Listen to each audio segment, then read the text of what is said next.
Croeso I Fwrdd, Iechyd, Prifysgol, Aneurin, Bevan. Good morning, everybody, and welcome to this meeting of the Health Board. It's really nice to see so many people in person after all these many months of very difficult times. But whilst we're able to have the board members here today, we unfortunately cannot have observers present because of space. But we are trying to overcome that as best we can for our next meeting. The meeting will be recorded as usual and placed on our website following the meeting. At today's meeting, we'll be joined by Charlie Evans, who's the Programme Manager for Post-COVID Recovery, and George Puckett, the Chair of the Trades Unions Partnership Forum, which for 25. I'd also like to welcome Jenny Winslade, who is going to take up the post of our new Director of Nursing, and against fierce competition with a big act to follow. We're very pleased you could come today, and we look forward to working with you in the future. We have some apologies for absence, Rani. Yes, we have Gemma Morgan from the Community Health Council, and that's the only apology. We have Pippa Britton, who will need to leave. Yes. Thank you. Are there any declarations of interest to note on any of the issues that are on the agenda today? Thank you. Could we then take the draft minutes of the Health Board meeting held on the 23rd of March after the correct record of the meeting? Seems to be a long time ago somehow. Yeah. Okay, they are accepted then. The action log, please, Ronnie. Thanks, Chair. The action log includes 3 actions from previous meetings. Updates for all are included in the progress column. I wasn't going to go through each of those in detail. I would ask leads to respond to any questions on those. Thanks. Thank you. Are there any questions? Not? No? Okay. If we can move on to the report on sealed documents and Chair's actions, Rani, please.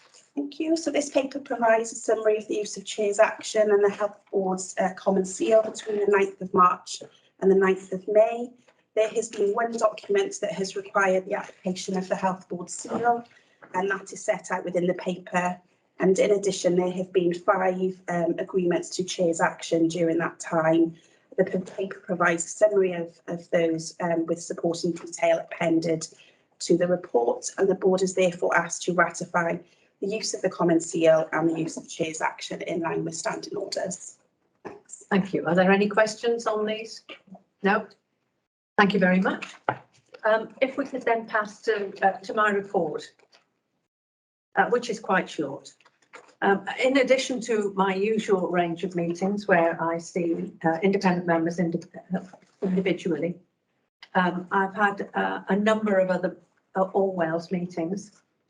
Firstly with the Minister and the chairs of health bodies in Wales, where the issues of urgent and emergency care were discussed, together with the plans for the next 3 years and the money that goes with them. As you will know, the chairs are very concerned about the shortage of capital resources that face us for the next 3 years, which could limit the developments that I know that they were hoping to pursue in their plans, which is a difficulty for all of us. So we're considering ways in which we could enhance the capital that is available to us in innovative ways to enable progress on our strategic priorities to be made. The Minister discussed the NHS executive and its proposed establishment, stressing that she did not wish any NHS executive to interfere with the line of control from the chairs and of the health bodies to her directly. That she still wished to retain that formal link, but that she would wish to see an increase in the support that was available to health boards and other health bodies to improve in terms of quality and outcomes for patients, which is helpful. The first meeting of a steering group on the NHS executive was yesterday, and I will circulate the notes when I receive them. We also discussed RPBs and regional working. The Minister is really, really keen to see an advance in regional inter-health bodies planning and development. I am very pleased to say that in discussions which have been held twice now in the last month with my colleague chairs in Cardiff and the Vale and in Cwmtaf Morgannwg health boards, we are all absolutely committed to regional planning and have committed to the development of 3 sets of plans, one for diagnostics, one for ophthalmology and one for orthopaedics. The ophthalmology work is being led by Nicola and has made great progress, and it is hoped that in the next couple of months we'll be able to put a proposal to chairs and chief executives of the affected health bodies to ensure that we can make progress as required by Minister and as we require, because we do feel we can provide a more comprehensive service to our populations together rather than apart. We discussed RPBs and the changes that are anticipated for that, and noted the work that is being undertaken under rebalancing care, the proposal which responded to the white paper.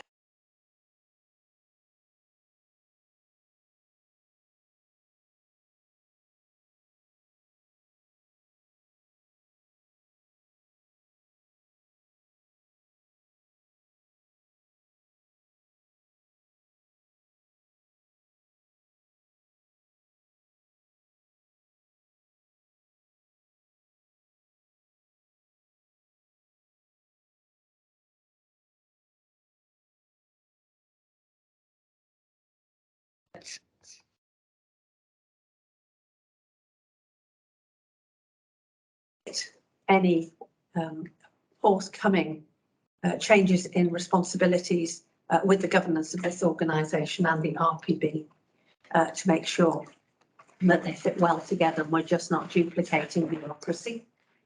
And the Minister was very exercised about the question of dentistry.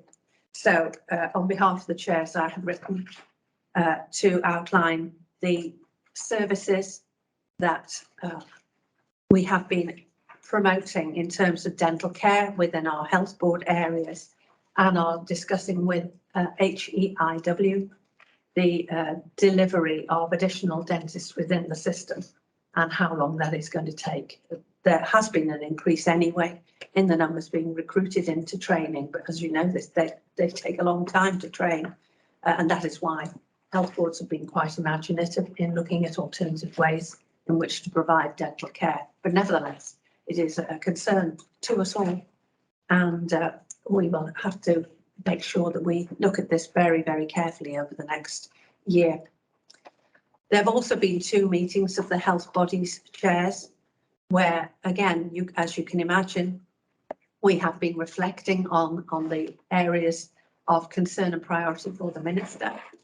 But we've also looked at more training and development opportunities with HEIW. We have another meeting in a couple of weeks, and that's a major issue on the agenda, and informed by the job market and what it's looking like at the moment, and our local workforce challenges. So that will be a significantly substantive item for us to discuss, and I shall of course report back our conclusions and any further work that we will do.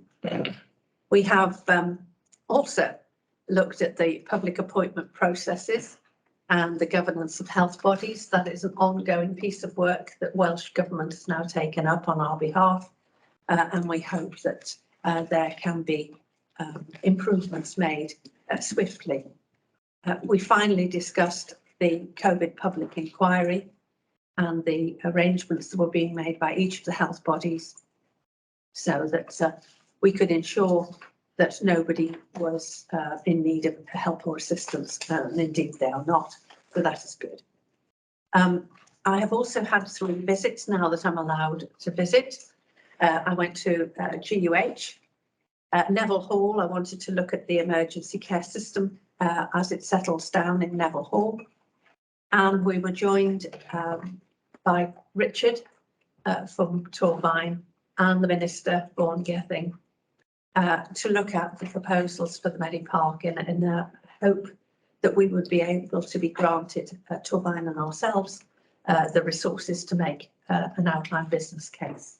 You'll recall we discussed this, oh goodness, I should think about 2 years ago, and the work has been placed on hold whilst we survived COVID and its consequences, but now it's the time to plan for the future. And the Minister seemed very favourably impressed, although I'd hate to put words into his mouth, but we hope to receive some good news soon. And finally, Glyn makes reference in the executive's report to the staff recognition awards, and these are for last year.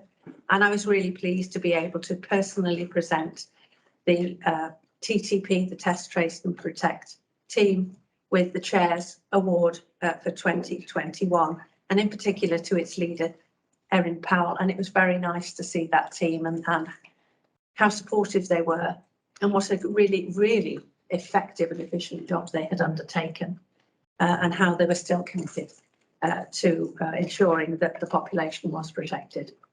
So that is my report for this month. Are there any questions? No? Okay, thank you. Patient experience and public engagement. Rhiannon, maternity. Thank you, Chair. So this paper is to formally update the board on the urgent decision that's been taken by the executive team on the 5th of May regarding maternity services and midwifery specifically, and the instigation of temporary service change, supporting the option that was preferred by the division in terms of temporarily closing midwifery-led units in the Royal Gwent Hospital and in Neville Hall Hospital. And in terms of Ysbyty Yechyd Fawr, excuse me, I got a cold, to just adjust the service provision there, so that it was a 9 to 5 service as opposed to a 24/7 service. And the aim of that was to centralise some of the midwifery services at the Grange University Hospital, thereby releasing some of the midwives from maternity-led care to support the deficits that we have across midwifery staffing. So the Families and Therapies Division have been raising some concerns regarding midwifery, but additionally the fragility of midwifery staffing, and this is something that we have experienced throughout the COVID surges. There's significant pressure within maternity services as well, just based on the increased demand and numbers of people birthing at the Grange University Hospital. But it isn't just the pressure in terms of numbers, but it's also the complexity of the births and the complexity of the women. The board will be aware that on occasion through the pandemic surges, we did make changes to midwifery services, and this decision is similar to that, based on similar reasons, where we use the local options framework to make temporary adjustments to the service provision. I think it's important to recognise that, and the paper clearly articulates the significant staffing deficits that we're seeing within midwifery services. This relates to the number of vacancies, which is ever increasing, the amount of maternity leave, which is at a significant all-time high, but additionally sickness absence, which is beyond the levels of the funded establishment and creating significant pressure. The detail of each of those is included within the report, so I wasn't going to go into detail in terms of the overview. It would be important to flag, though, that the Band 7 midwifery team leaders at the Grange University Hospital have formally raised their concerns about the staffing deficits and the pressures that they're facing in a letter that they sent to the senior management team within the division. I would say, and I know colleagues will support, that the letter was very well written, it was constructive and professional, and it's key in terms of us promoting a culture of speaking up when there are concerns. Subsequent to the decision made by executive team, we've also received a letter from the midwives at Ysbyty Yechyd Fawr, highlighting their concerns about having to move and have a diminished service within YYF. So I think in terms of ongoing attention and scrutiny to maternity services, it's just highlighted, I think, with the publication at the end of March, the Ockenden report, which was the independent review into maternity services at Shrewsbury and Telford Hospital NHS Trust. And as such, I think it has raised awareness and heightened anxiety amongst staff teams, and I think that's perfectly reasonable and understandable. But just to flag that that report is going to be presented to the Patient Quality Safety Outcomes Committee at the beginning of June, where there'll be wider detail on the outcomes of that report. So our decision made at executive team to implement a temporary service change was an anticipatory approach and response. It was to minimise risk from a quality, safety and experience perspective, but noting to date, and this is important, that there have not been any reportable serious patient safety issues or incidents as a result of the staffing deficits. I think that just does demonstrate the amount of hard work and commitment of the teams right across the service, and important to flag that. The decision that we made in relation to the temporary reduction in services within the pre-led units was important based on them continuing to offer choice for women in relation to birth options, which is a significant factor in terms of women and their experiences. So the paper outlines a range of actions that are being taken forward to address staffing deficits, some of which are fundamental practice, for example, robust absence management, timely recruitment processes. But there are additional elements in place, such as incentivised pay arrangements and rates, the utilisation of bank, and this is something that we haven't had to do in midwifery services previously, so this is new for the service. But we are also exploring agency midwives, and this is not something that we've entertained previously. So just flagging there's a little bit of additional work. And importantly as well, we need to look at skill mixing within maternity services and midwifery. Now, they have got band 4s and they do use healthcare support workers and maternity assistants. But in discussion with the teams, I think there is an absolute recognition there's more that we can do in terms of skill mix. I'm learning some of the lessons of the models that we've put in place that board members are very aware of. So I think in terms of prudent recruitment, which is referred to in the paper. This is important. It's otherwise known as over-recruiting, but I think that's important in terms of us recognising there's a field of newly qualified midwives coming out. We know that there's going to be turnover, so it'd be important to over-recruit in the first instance to anticipate ongoing challenges that we'll have in terms of turnover. What is important to recognise is that we don't struggle to recruit in midwifery, and it is important to flag that. So whilst we've seen an increase in vacancies, that is impacted by the approach to recruitment, which is a national approach called streamlining. And this is where, when the students qualify and come out of university, there's a national approach to recruitment called streamlining. And we had some 50 midwives, newly qualified midwives, that were interested in our post. So we are an attractive organisation. But the problem with streamlining, although it's very good in terms of efficiencies and having one approach to recruitment so that people are not applying for 50 jobs right across Wales, we do have an approach where it's a bit boom and bust, because the streamlining process is once a year. So if that's in September, we're holding vacancies until the new midwives come out in September. So you can understand why we've got a bit of an issue. Which is why I think that the approach to utilising the bank is important, but just to flag it that we are attractive in terms of recruitment. What's important in terms of the volume of midwives that we've identified is 21 whole-time equivalent band 5s that we've offered post to, that will start in September once they qualify. They will commence in post in September, but they will require a period of robust induction and support. They're newly registered, and obviously that induction and supervision is critical, so it takes a bit of time for people to embed in the system. We've got a long and strong history of providing well managed induction programmes for staff, and they're very well supported on appointment. But there is an important need to balance newly qualified midwives with experience. It brings an additional risk if we've got new and novice workforce, which we've seen in ED, for example, in the past.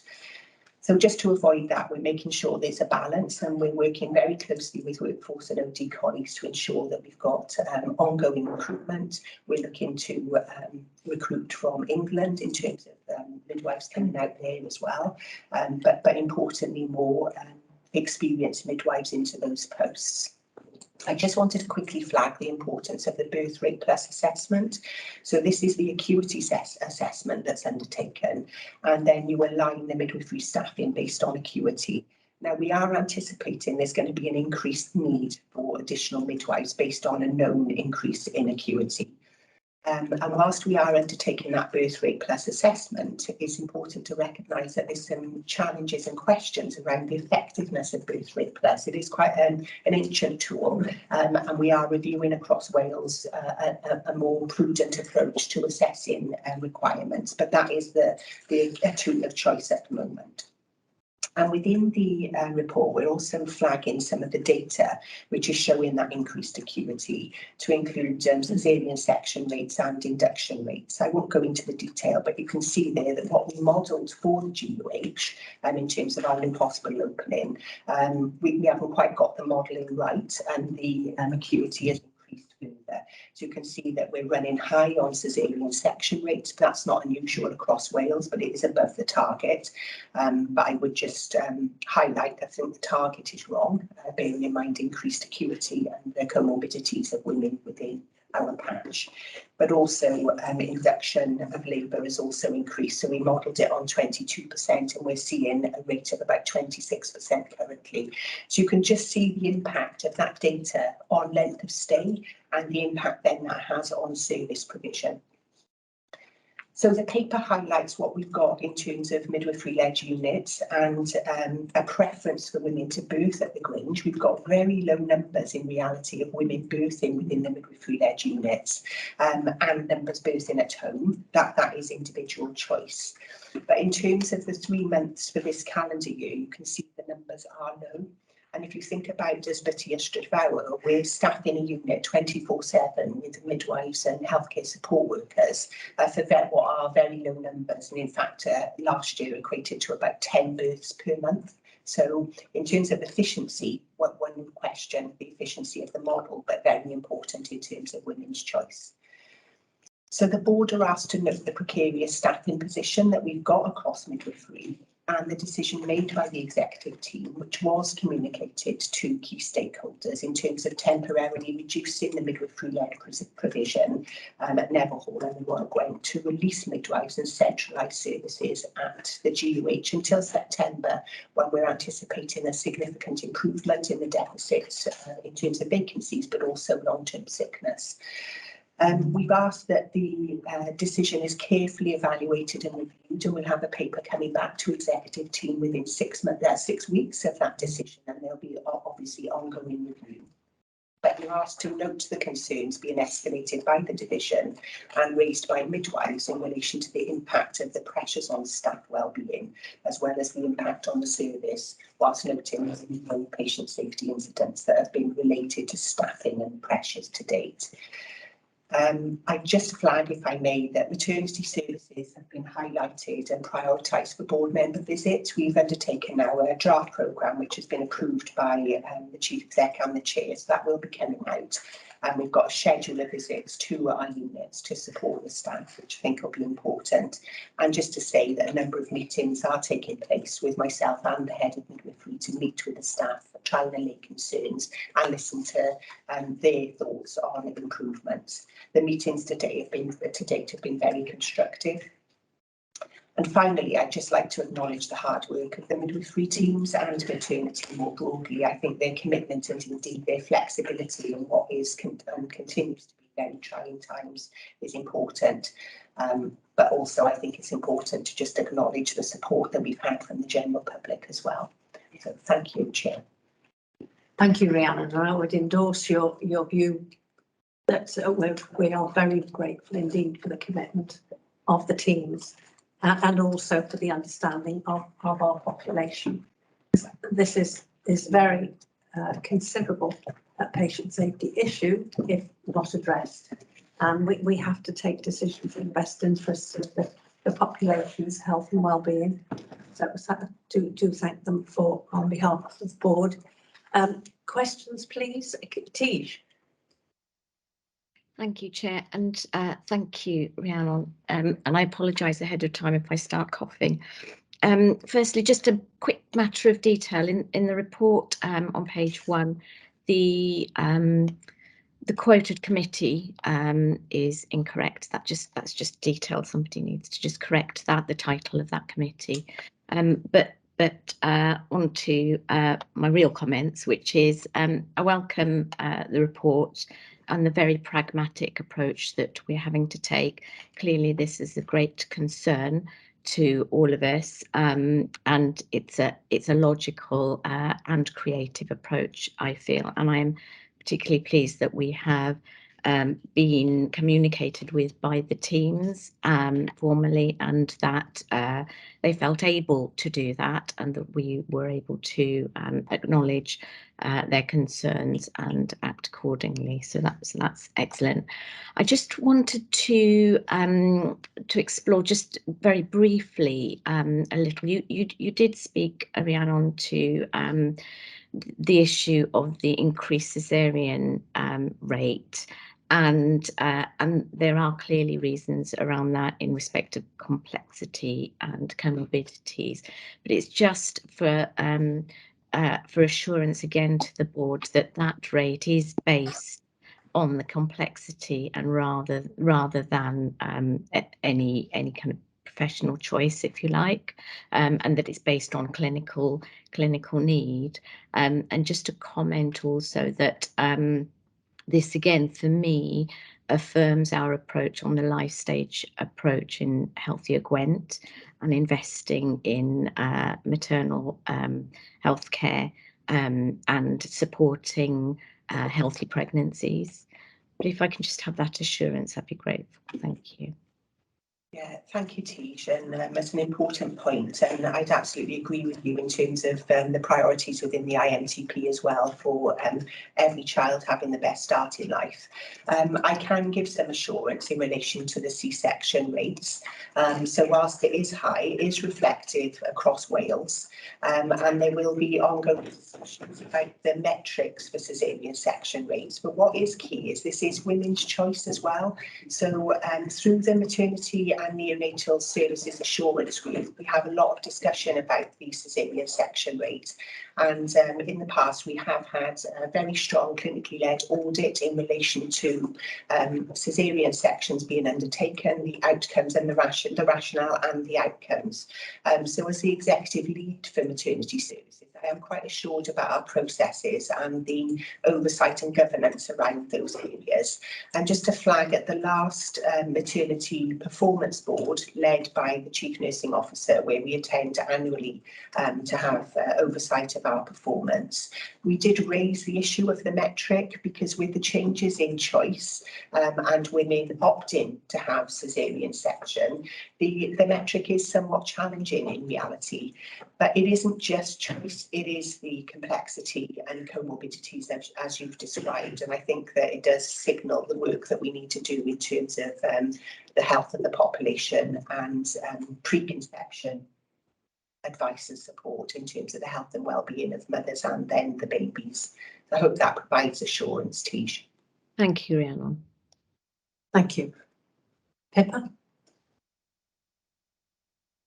Yes, thank you, Rhi, and really it's just, sorry, it's just following on from what teachers said, and it's just a question really of how can we guarantee some earlier intervention into the health of mothers preconception, but also in that first contact when mothers come in.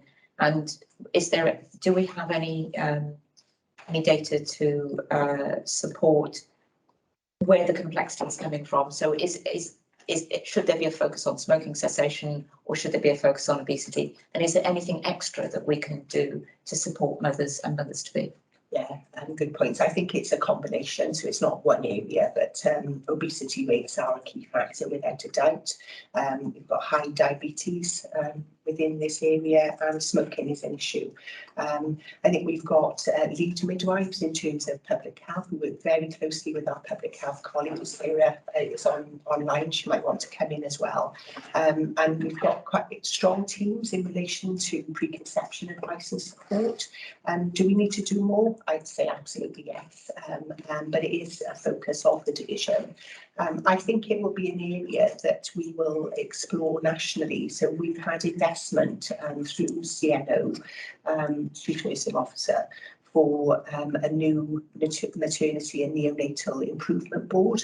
And I think some of these areas will be being addressed across Wales in terms of metrics. So I think there is more to do, but I do think that we've got quite a handle, and there's been quite a bit of investment within our teams in this area. Thank you. Thank you. Sarah, did you want to add something? Thank you, Chair. So we're in receipt of Healthy Weight, Healthy Wales obesity pathway transformation money, and we have prioritised additional staff for the maternity service to provide specific weight management services for pregnant women. And similarly, we're investing in the smoking cessation services for pregnant women with the early years and prevention funding. So the evidence being the most cost-effective thing we can do is give children the best start in life, and that starts before they're born. I am using that additional funding to make sure we have a comprehensive approach, working with the midwifery service, as Rhiannon has said. Thank you, Sarah.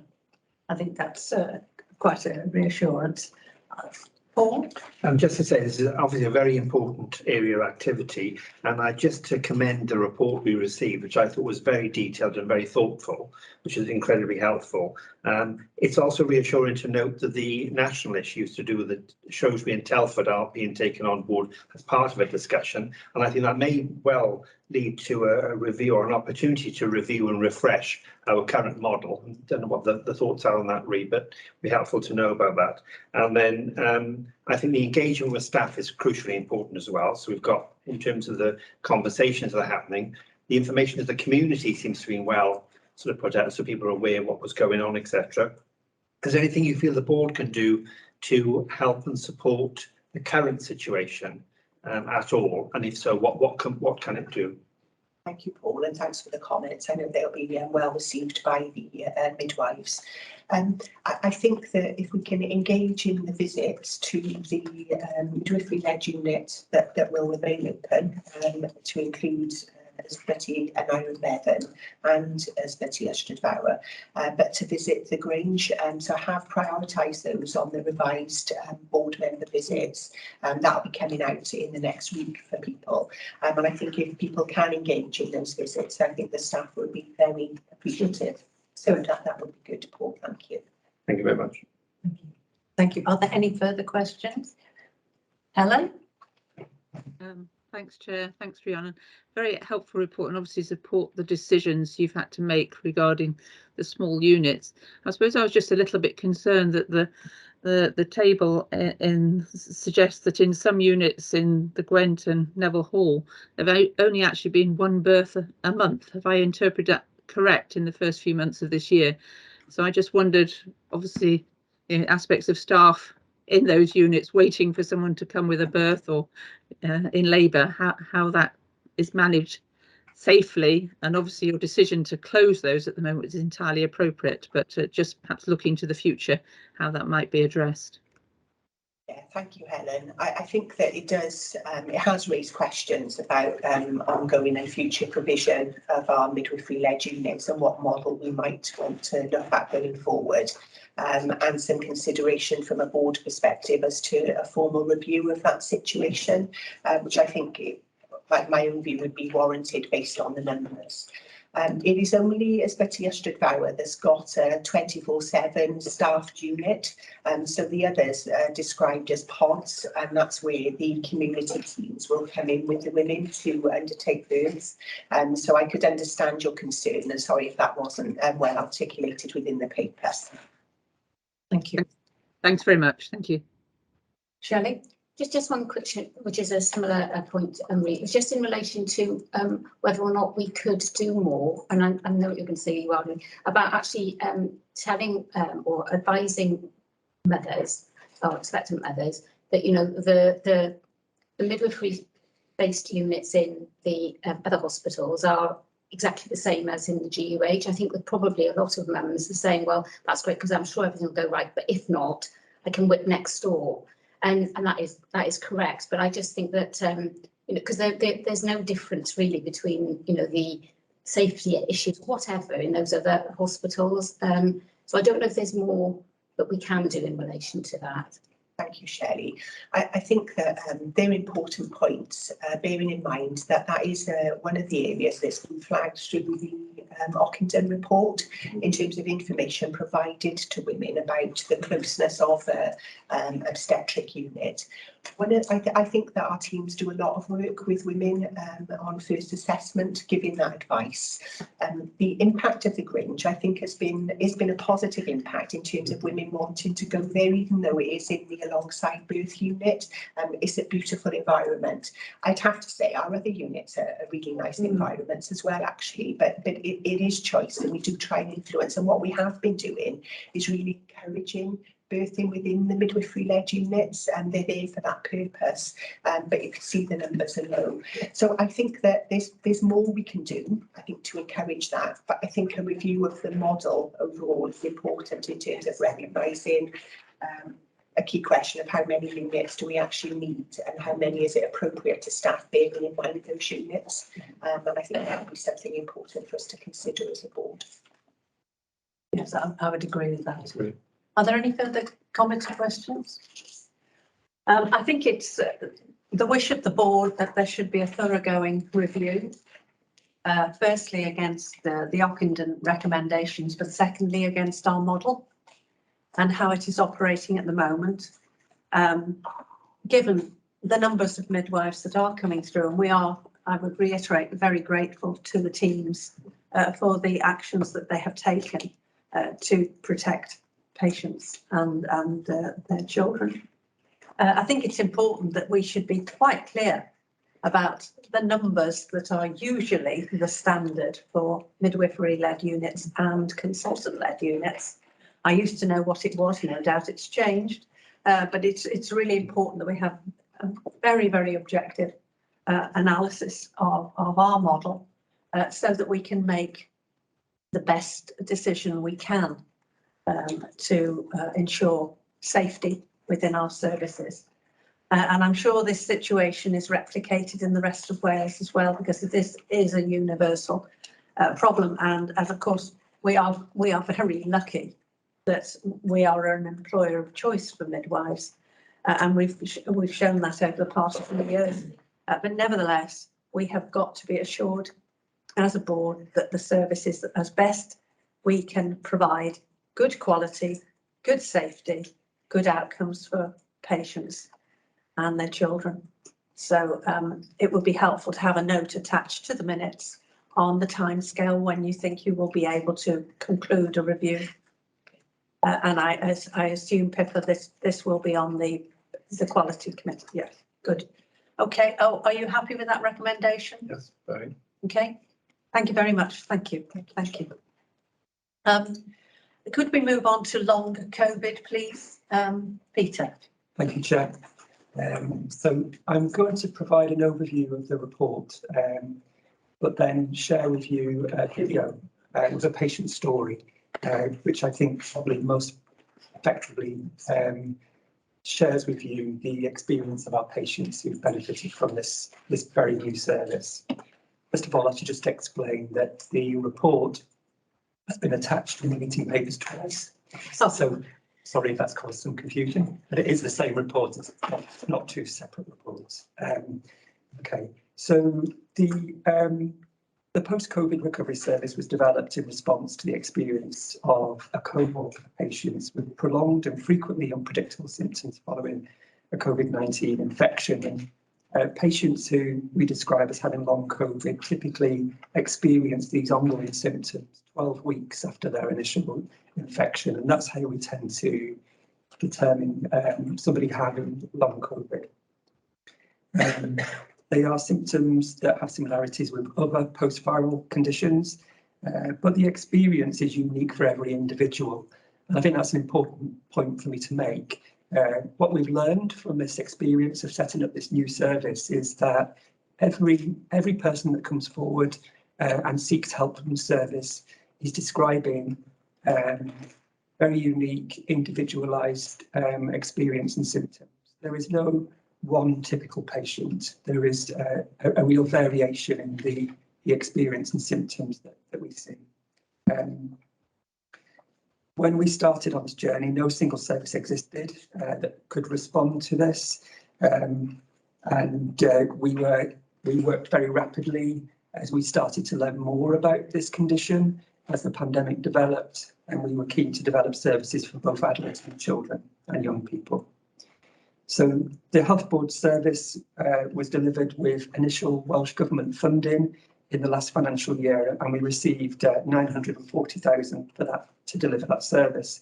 That was followed this financial year with some additional with a further year's funding. It is non-recurrent, and that amounts to 880,000, and is allowing us to continue the service provision that we've put in place.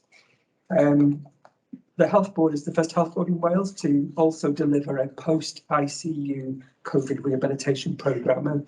And for those of you who got to know the service, we delivered out of the Velodrome in Newport. That's the post-ICU COVID rehabilitation. We were the first health board to deliver that kind of service, and we built on that to develop the long COVID service, or the post-COVID recovery service. It is estimated that at least 10% of patients will experience prolonged symptoms after a acute infection, and it is often very debilitating for patients in terms of their quality of life. As we've developed the service and we've evolved it and we've grown it, we have worked really closely with patients to understand their experience, and it's this knowledge that has guided the development of the care pathways. We are learning constantly about long COVID, and more research is being done in this field. And as we learn more, then we adapt our service and we continue to build it.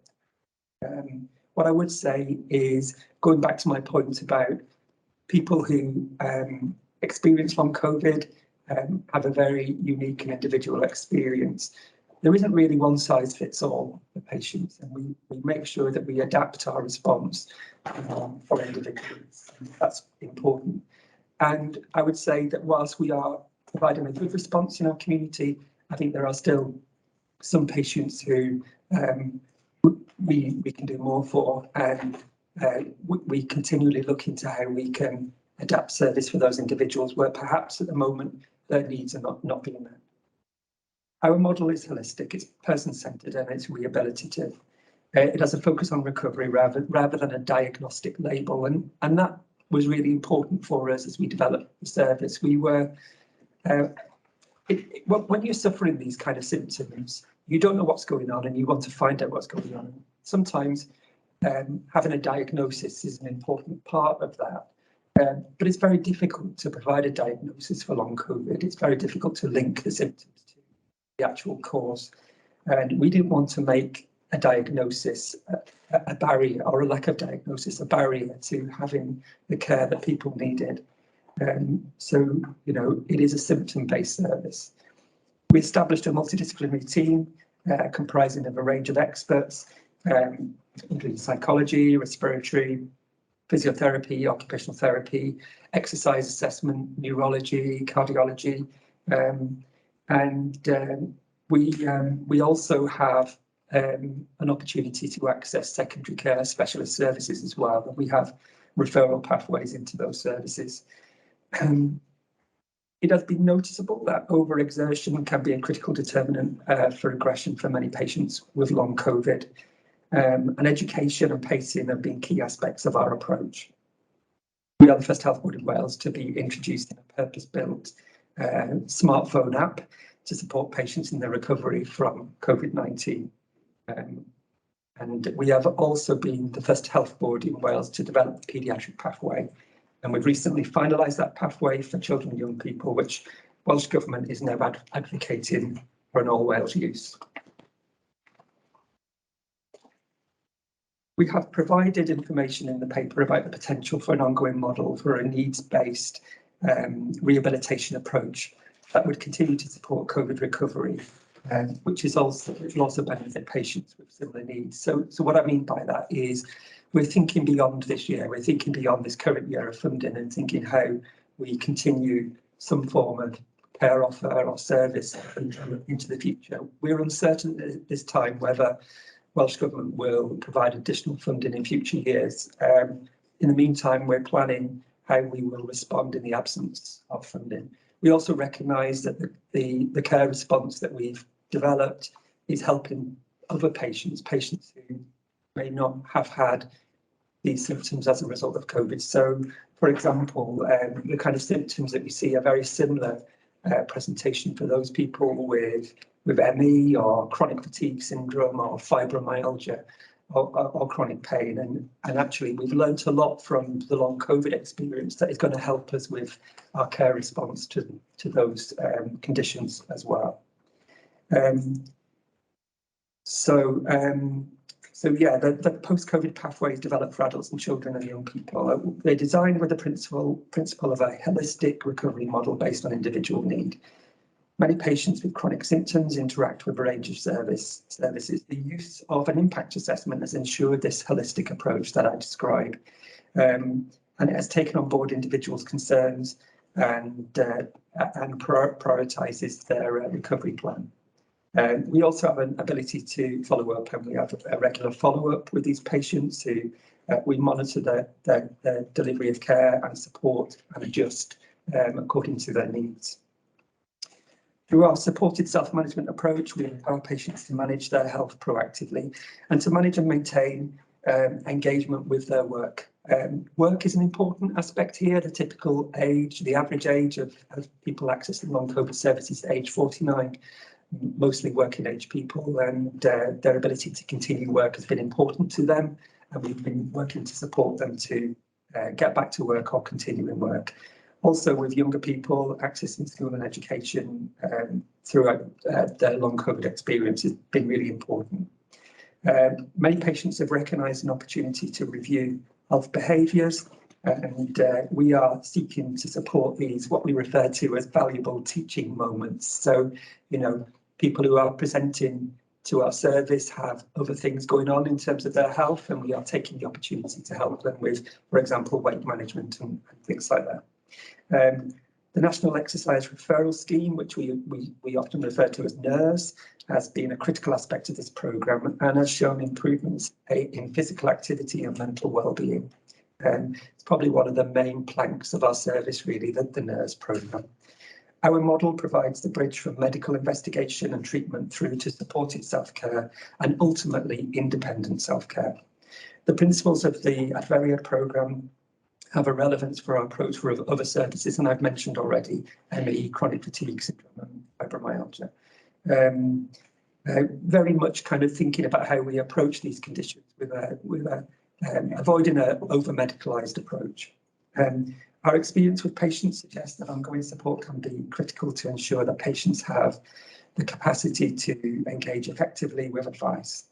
Very powerful in our approach has been group work, such as the Educating Patients programme, which has been really highly valued and provides patients with a shared experience and mutual support. So this report overall just provides the board with an update on the response that the Health Board has taken in terms of long COVID and the service that we've delivered. And just to share with you the learning that we continue to take as we continue to develop this service. If I can now play the video, this is Joanna's story. Joanna is a patient who's benefited from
I've lost my connection, so you can't see me anymore, but I'm happy to take any questions. I think one of the things, just to point out, really grateful to Joanna for allowing us to film her story. One of the things that really jumps out for me in Joanna's story is that the feeling of her condition being recognised and health services having empathy for her experience and acknowledging that it is a real thing. And that's something we hear time and time again with patients with long COVID, is just an acknowledgement that it is a real experience is important. So huge thanks to Joanna, that's great. Thank you very much, Peter, and again, thanks to Joanna for a very, very helpful overview of what it's like and what we were able to construct for her to make her better. That was really good. I've got a number of questions. Tish? Thank you. I'll make it very short because there's a few. Firstly, to declare an interest, I'm a trustee of Newport Live, and so I am very pleased to hear that that the NERS scheme there is working really well. Secondly, really, I welcome the holistic approach. It's fantastic, the support for mental health, as well as the wider reaching support. My question is, I noticed that we are supporting people around work choices and so on, but I'm wondering if we are supporting employers in any way, whether that is directly or via any other agencies, whether, for example, we have had any unfortunate interactions that, or people have had unfortunate situations where they've ended up at, for example, ACAS, and you know, whether we can provide support for employers via unions or whatever. And secondly, the other, as I say, I really welcome the wide-reaching support, and I'm guessing this is in here somewhere, but the third sector has immense capacity to support people, both in their physical health and their mental health, and I'd just be interested in any comments around how they are engaged. Thank you, Tej. In terms of supporting employers, absolutely. I think our initial approach early on in this programme was we looked at it in terms of ourselves as an employer, and we worked with our occupational health team, and that's kind of really helped our thinking and that approach to what we need to do to return people back to work and support them with that. I think that in terms of reaching out now to employers in our community is our next phase of work, really, to think how we can do that. We haven't really been asked by those who've received the service for help in terms of ACAS or anything like that, but obviously that's something that we would consider if that request came forward. But I do agree there's an opportunity for us to work with employers in our community to support with that. Third sector, I agree, is really important. We already work with Gavo in terms of the expert patient programme, and that's been a key part of our programme, really, but there's a lot more to do. Many of our third sector partners are really keen to work with us in this space. And I also think that, you know, the learning from long COVID will open up opportunities in other services as we kind of test some models and work in this very community-based way and very almost finding ways for communities to help each other. I think that's kind of a flavour of this kind of service, really, of how we kind of create support groups and that kind of thing so people can manage their own care, but help each other at the same time. Thank you. On the question of employers, Joanna mentioned the apparent absence of support from the line management. Yes. And I'd like to know what has happened subsequently to ensure that managers do understand.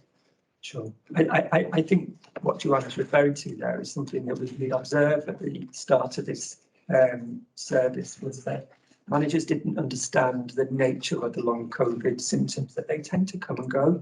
So a person will have a few weeks where they're feeling quite poorly, and then they'll have a period of time where they're feeling quite well. And at that time when they feel well, they want to go back to work, and they do go back to work. It is then difficult for employers to understand then why somebody who seems to have recovered then deteriorates and feels unwell again. And it really is a bit of a stop-start type experience for people with long COVID. it's our learning about that kind of the nature of this condition that has enabled us to educate line managers and employers about this is what happens with somebody with long COVID. This is what you typically experience. The understanding that then employers have about it helps them because they think this is an unusual thing. It is okay for me to support this individual. So we have deliberately shared that experience throughout the organisation in the health board, so that line managers, in this case Joanna's, would then be aware that you know, this is a real condition and the experience is a little bit different than perhaps a regular illness, really. So, If you want to add something, Sarah? Yes, thank you. Just to echo Peter's comments, really, that early on, when we discovered long COVID, maybe we didn't know that much about it, and managers weren't as supported as they are now. We've got changes to our national terms and conditions and absence policy, which supports managers to make informed decisions around supporting employees to come back to work. We know from the experience from our occupational health input that there's a good success rate in getting people back to work, and we know that there's a failed return back to work, but in some cases we support that at the next opportunity, and we're really seeing that borne out in the number of staff who have been able to return to work or have unfortunately not been able to return to work, the majority of whom we are supporting. And to date, only 3 individuals have mutually agreed to terminate their employment as a result of long COVID. So we're continuing within the national framework and terms and conditions to support. Thank you. Paul? A few things really. Have we got overall numbers, Peter, about how many we've got in Gwent? That's the first thing. And I do think that the occupational health is important because there needs to be an individual plan from occupational health, which may indicate somebody coming back on a phased return may revisit the phased return. So if it's 3 days coming in, that's too much. So as long as there's flexibility there, because I think it is an incredibly difficult issue. Tej mentioned about the employees, for example. Long COVID is a new situation. When I undertook some training recently for the Employment Tribunal, there's no doubt this is going to be an issue for the future, because the current situation about disability discrimination is it has to be in condition that I think lasts for over or has an impact on the individual over a period of time and on health.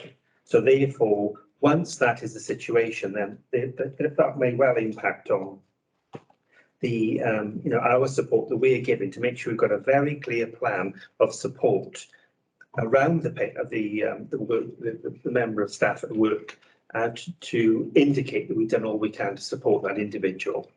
That's just an observation. I just wanted to do as a profile, Peter, whether we got gender, race, ethnicity, young people, disability, comorbidities. Is there a breakdown? Is it a particular group that are particular risk?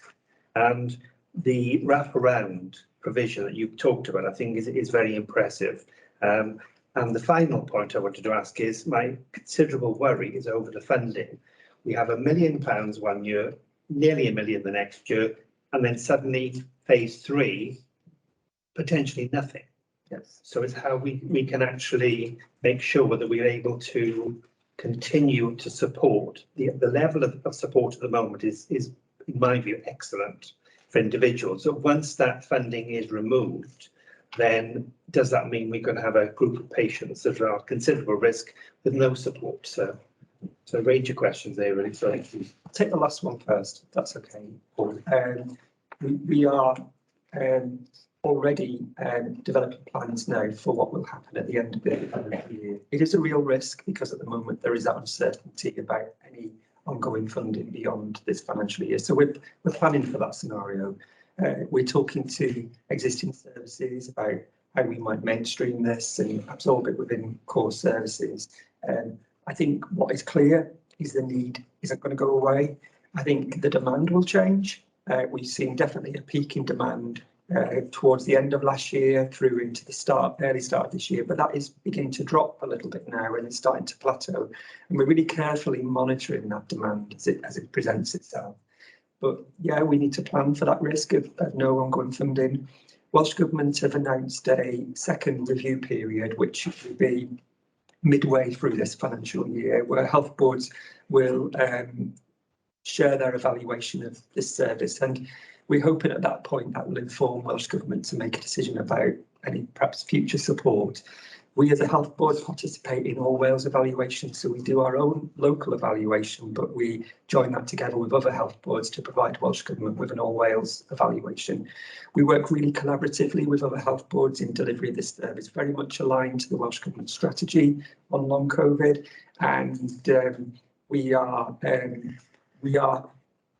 learning from each other. I think that's important. Very similar approach across Wales, but there are some unique differences that we, for example, our young people's pathway is something that the rest of Wales is learning from. So I think that mid-year evaluation point is going to be quite key, and I hope will trigger some consideration of ongoing funding by Welsh Government. In the meantime, we are planning for the risk that there isn't and how we deal with that. In terms of demographics and numbers and that kind of thing, there is information in the report from page 6 onwards. There's some information there. To date, 278 people have been referred to the service, including 23 children, and there's some other data in there about the makeup of gender, but also different boroughs, and we monitored carefully where people were coming from, were there any particular areas of Gwent where it suggested the access wasn't great, and we were concerned about Blaenau Gwent. The numbers were low coming from Blaenau Gwent, so we took some action to address that and encourage people to come forward. What that means is working with a primary care in those areas to make them aware of our service, make them aware of the referral routes in, to encourage people in, and we've seen that turn around now as a result of that assertive work to address concerns with access. There's some other information in there. I mean, we were interested in vaccination status of people coming into the service, and actually the vast majority of patients are vaccinated. It's only just over 4% of people who are not vaccinated, which is really interesting. Yeah, and there are other aspects of this patient group in terms of existing comorbidities and those kind of things. Hopefully that information is there in the report for you to see. Is there anything else, Paul? You just want? No, that's fine. I think you've answered it. I think it's a knowledge and understanding. Again, something T's raised with regard to companies and workforce to make sure that there's more understanding. We can whatever we do within Aneurin Bevan, we should try and replicate with employer organisations and others, and also with the Community Health Council, with all the GAVO, just making sure the Citizens Advice Bureau, making sure that we are doing as much as we can to raise the profile for people to understand it, because it is a new situation, really. Absolutely. Thank you very much. Thank you, Paul. Thank you. Richard? I'll probably use the wrong terminology. Are there still things which I've been known as fit notes? If they are still in existence, do we use them? And would this be a tool in these circumstances? The lady said about what was a small problem then becomes a big problem. If there's a fit note saying you can do this, that, and the other, I'm probably really minimalising the benefit of a fit note. That helps her and others in their expectations. But more importantly, following from Paul and others' point, it engages with the employers and say, this person has got an illness. They're not just faking it, my word, but that was the initial perception the lady gave, that she wasn't being believed. My words. So does that then help with the engagement with the employers and say there is a problem here, but given what's going through, she or he can do this, that, and the other. So are they still out there, and is it a tool you could use here? I'm going to defer to Sarah on this one as more expert response. Are they called fit notes or what? I thought what's the Yeah, COVID notes, Richard, yes. They were suspended through the early stages of the pandemic, specifically for COVID-related absences, really to try and manage the volume and deal with the pressure on primary care services. But they are now back into play in terms of managing absence, and I agree they should be used as a tool to facilitate support for people to return to the workplace in whatever capacity they can. hence the name, the fit note, rather than an absence note as they referred to previously. So they should be used to support employers. We use them as an employer to supplement any occupational health advice. I suppose it's linking to Peter's point around how we engage with other employers in the future to support that message. Thank you. Thank you very much. Are there any further questions, Pippa? Thank you. Yes, first of all, I have to say, you know, I think it's really great that we're doing so much. And I was lucky enough to be at the Living Centre last week with the Healthy Weight programme, speaking to a number of people in the over 60s class, some of whom had been referred there through the exercise referral scheme and were suffering with long COVID. So it was quite timely that that we should have it. And they spoke very highly of the programme, which I think is a real credit to the Health Board. There were some concerns, I think, around once people have been referred into exercise referral, they're not quite certain whether the twinge in their knee should be seen by a physiotherapist or whether it was just that they should do more exercise. And there was something about that further support and integration of medical staff, I suppose, into exercise referral, which is perhaps something we can think about taking forward. I think obviously COVID hasn't gone away, and therefore long COVID won't go away. And we do have a number of people, as you've mentioned, you know, suffering with things like ME and fibromyalgia, and there are a lot of commonalities with this group. So there is something I think about our service development moving forward that I'd be really interested to see how we can bring those people together, but also use the community services to support them. So I think it's all really great work. My main question is that at the moment, when we've got non-recurrent funding, do we have challenges then to recruit staff into that? Because they won't know whether they've got a job in, you know, 6 months, 12 months or whatever. And so obviously if we can't get the staff to support people, then their recovery is likely to be delayed. So that was really my question, was around the staffing levels. Yeah, that has been a real challenge for the programme. Everybody recruited into the programme is recruited on fixed term contracts. It has been, first of all, hard to get people to apply for a job on a fixed term contract. And it has been, secondly, hard to keep them as well, as they find new opportunities, which is fair enough for them and understandable, but it does make delivering the service more difficult, really. What I am pleased to say is we have some really great and committed individuals as part of the team.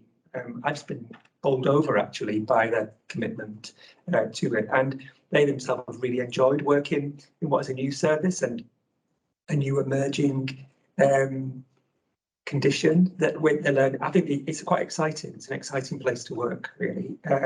So they have enjoyed it, but I can understand it when they find a new opportunity and move on, just because of the fixed term nature of their employment. And that is a real challenge. Yeah. That's why we need the evaluation quickly and decide what to do. Yeah. Yeah. Any further questions? No? Thank you very much for that, Peter. And what? Was it Paul's hand? No, I can't seem to take the hand down, sorry. Thank you. Thank you, Paul. And thanks again to Joanna. Thank you, Chair. Thank you.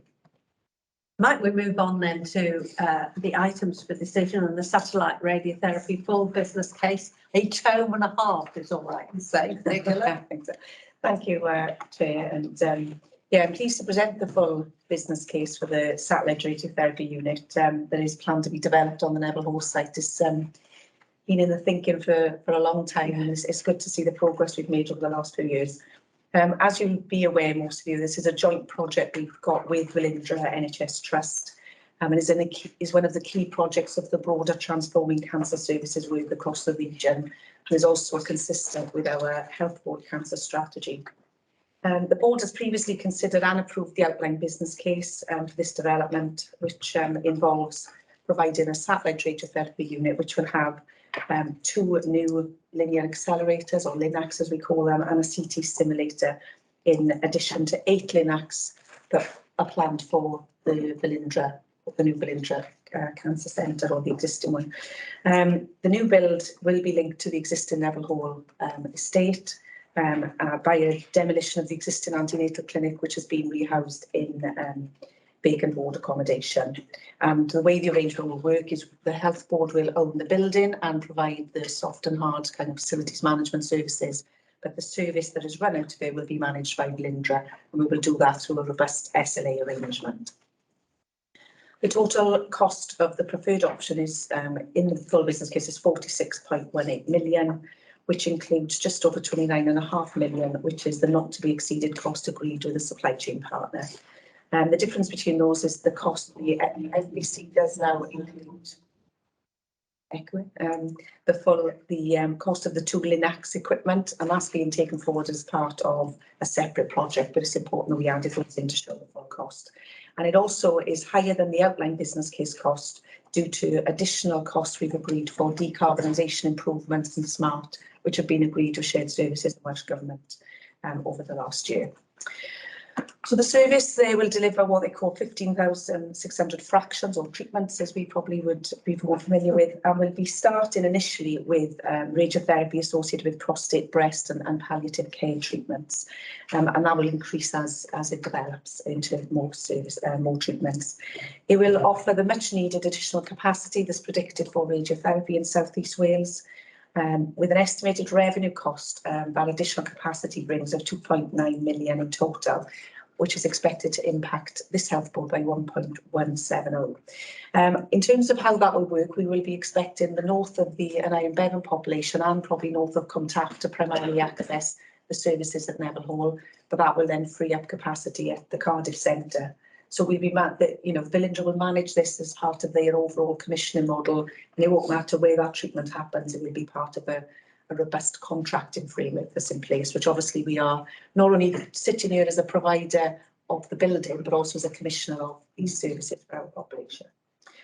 So that's how the revenue model will work, and that's been led by Fwrdd and our team, but he's done a really good job working with all the health boards, because this obviously will impact on Cwmtach, Morgannwg, Cardiff and Powys in terms of the additional capacity it frees up. We've had provisional support of the outline business case from those health boards, and hopefully if we submit this, we are linking in with the other health boards and Welsh Government in terms of any other further assurances they need from those health boards, which they may want to take through their own governance in July, while we go through the scrutiny of the Welsh Government. The key benefits of the case, as I mentioned, is that additional capacity and also the resilience. If you look at the table that's in the cases, many of the existing Linux in Gweler are coming to their end of life and are becoming more unreliable. And actually, the modelling suggested we needed this to be ready by December 23, and we're already about 6 months ahead, behind that. So there is some real issues of resilience for us. So this is a critical development for that as well, in advance of a new Gweler Cancer Centre, if that's then formally approved. But in addition to that, the evidence suggests that we've got lower take-up rates of radiotherapy in South East Wales than other parts. It should be around 41%, ours is 37%. So, and some of they take 45 minutes travel time is often a key indicator on people's willingness to travel. So having that local provision for that north of the population, which we know is in an area, and that was strategically, as part of the work that Gweler did, strategically placed in the north to hopefully then increase the take-up rates for that population, who would travel into Cardiff 5 times a week for 6 weeks or whatever it could be, is hugely challenging. So, and the economic case, the benefits case, estimates the value of that economic benefit as well of the improved outcomes for the patients. There was recently a gateway review in advance of the full business case, which helped us in terms of making sure the full business case included everything we needed, and the key issues they've identified have been addressed, and it was a positive review overall.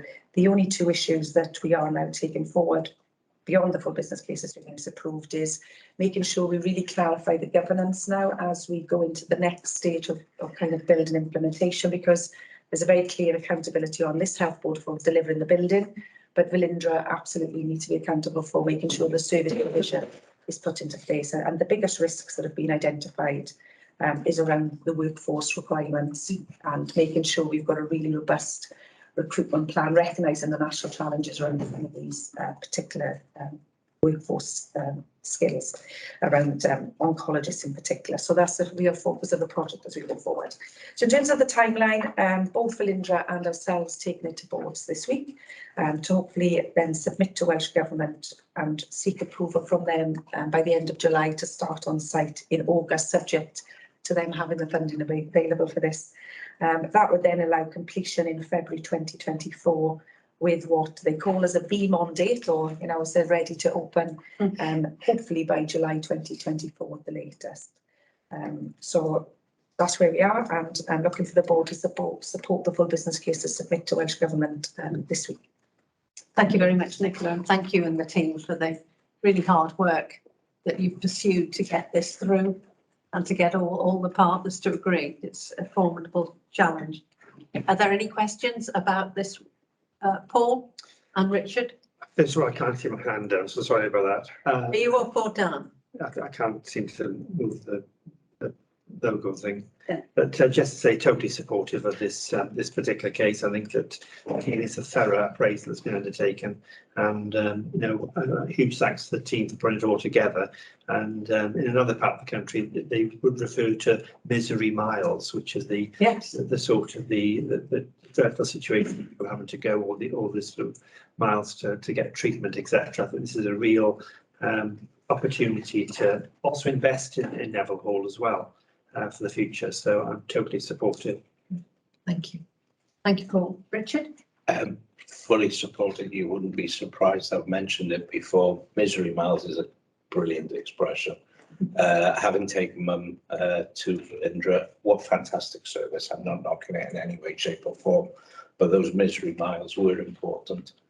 And the planning, just, you had 30, 40 miles an hour, 30, 40 miles an hour as me driving, you see, 34 minutes on the journey, because you don't know what the M4 is going to be like. And every time we switch on our radios and televisions, part of it's closed, etc., etc. And, I can go on forever about Mum, but we met people from Chepstow, we met people from all around the country that had to do additional miserable miles. So I fully support this. I think it's the right location and it serves the population of this area better. And I am overjoyed that it's in Neville Hall, because it shows our commitment to Neville Hall, where I think some people in the county of Gwent think that the health board, and this is not true from my experience, have given up on Neville Hall. So I think the reaffirmation of Neville Hall, it has worked to a small degree there in that tiny little unit. Mum had chemotherapy there and had excellent treatment there. So we have already got Ffrwd working with us. I think that can be expanded on in the governance. Your risks are clearly outlined, but I fully support this and wish you every power and strength to it concluding and opening. Can I just add to that? I think thanks, Richard, and really helpful feedback. Just in terms of this is obviously the radiotherapy unit. We were going to try to do this as one full business case at one point, but there's also the development for the local cancer unit at Neville Hall, which will be the chemotherapy treatments that us and Bwrdd will provide, and looking at how we can do that more holistically together as well. So we've got plans for developing ward, I think it's 2223 in Neville Hall for that improvement, and I think the business justification case is due about autumn time that we bring back to the board for that development, which would be a less complex team because we're using the existing estate.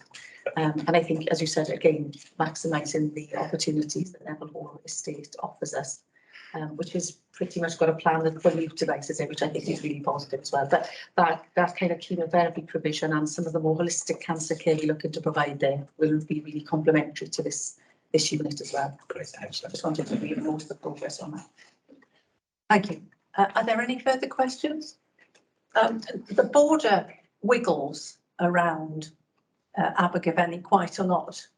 This is a technical term, wiggle.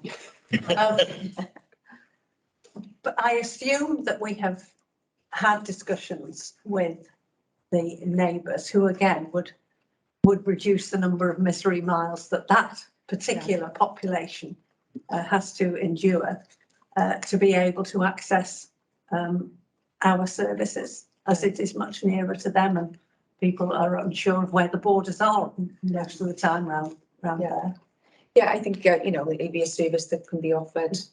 I think the key focus has been on the South East Wales population.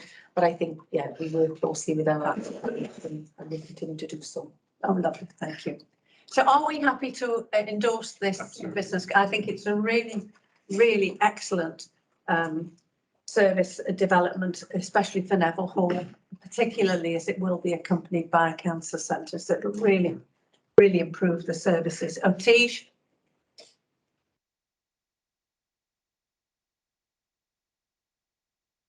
Sorry. Yeah, I just wanted to endorse this and just make the point around the excellent partnership working that has been invested in coming up with this, with this holistic and but also specialised service. Working with the Bwrdd University Trust is, it's been a long process. And a lot of work and commitment has gone in. Secondly, the area that we are particularly supporting access to does have some real pockets of socioeconomic disadvantage. And although this work predates our duty to consider socioeconomic impact, this will certainly support those communities, because quite apart from misery miles being inconvenient and difficult, increasingly it is very, very expensive to move around the place. Fuel costs are high.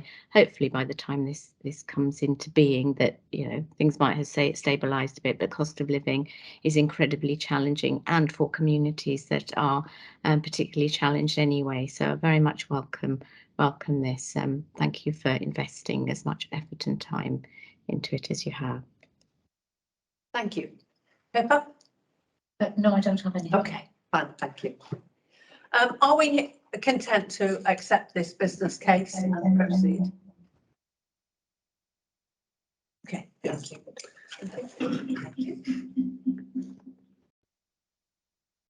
We could move on to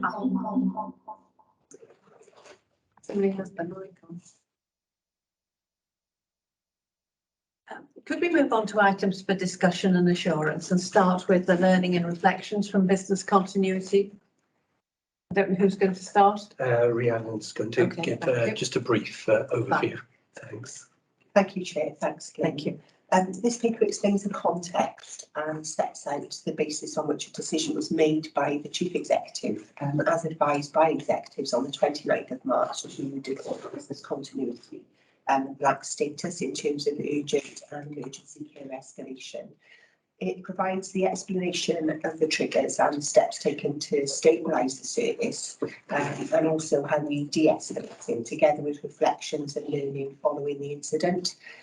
This is the first time that Aneurin Bevan has declared black status, although our system, and notably GUH, is regularly running at red, which is very high risk and high pressure.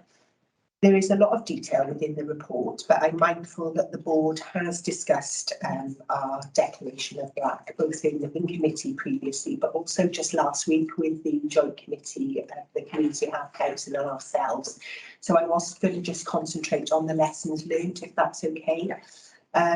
We've undertaken a number of reflection sessions following the declaration of black and the experience. And just for the record, we do believe that it was the right decision to maintain patient safety, that it was also a data-driven decision, and it was policy compliant.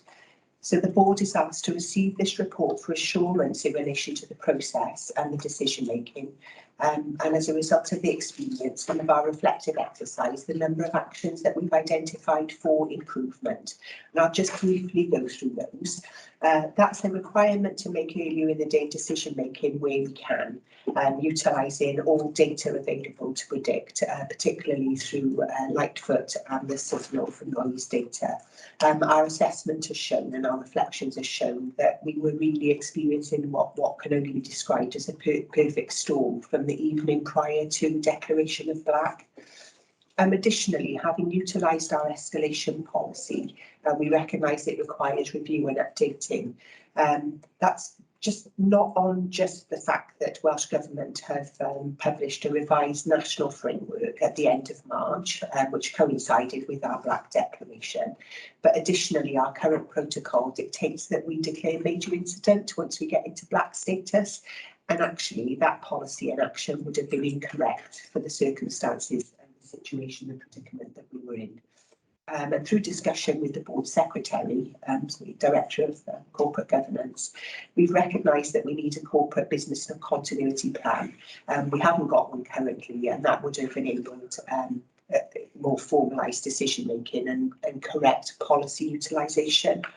And one additional action was to have a more formalised decision making to enable us to de-escalate.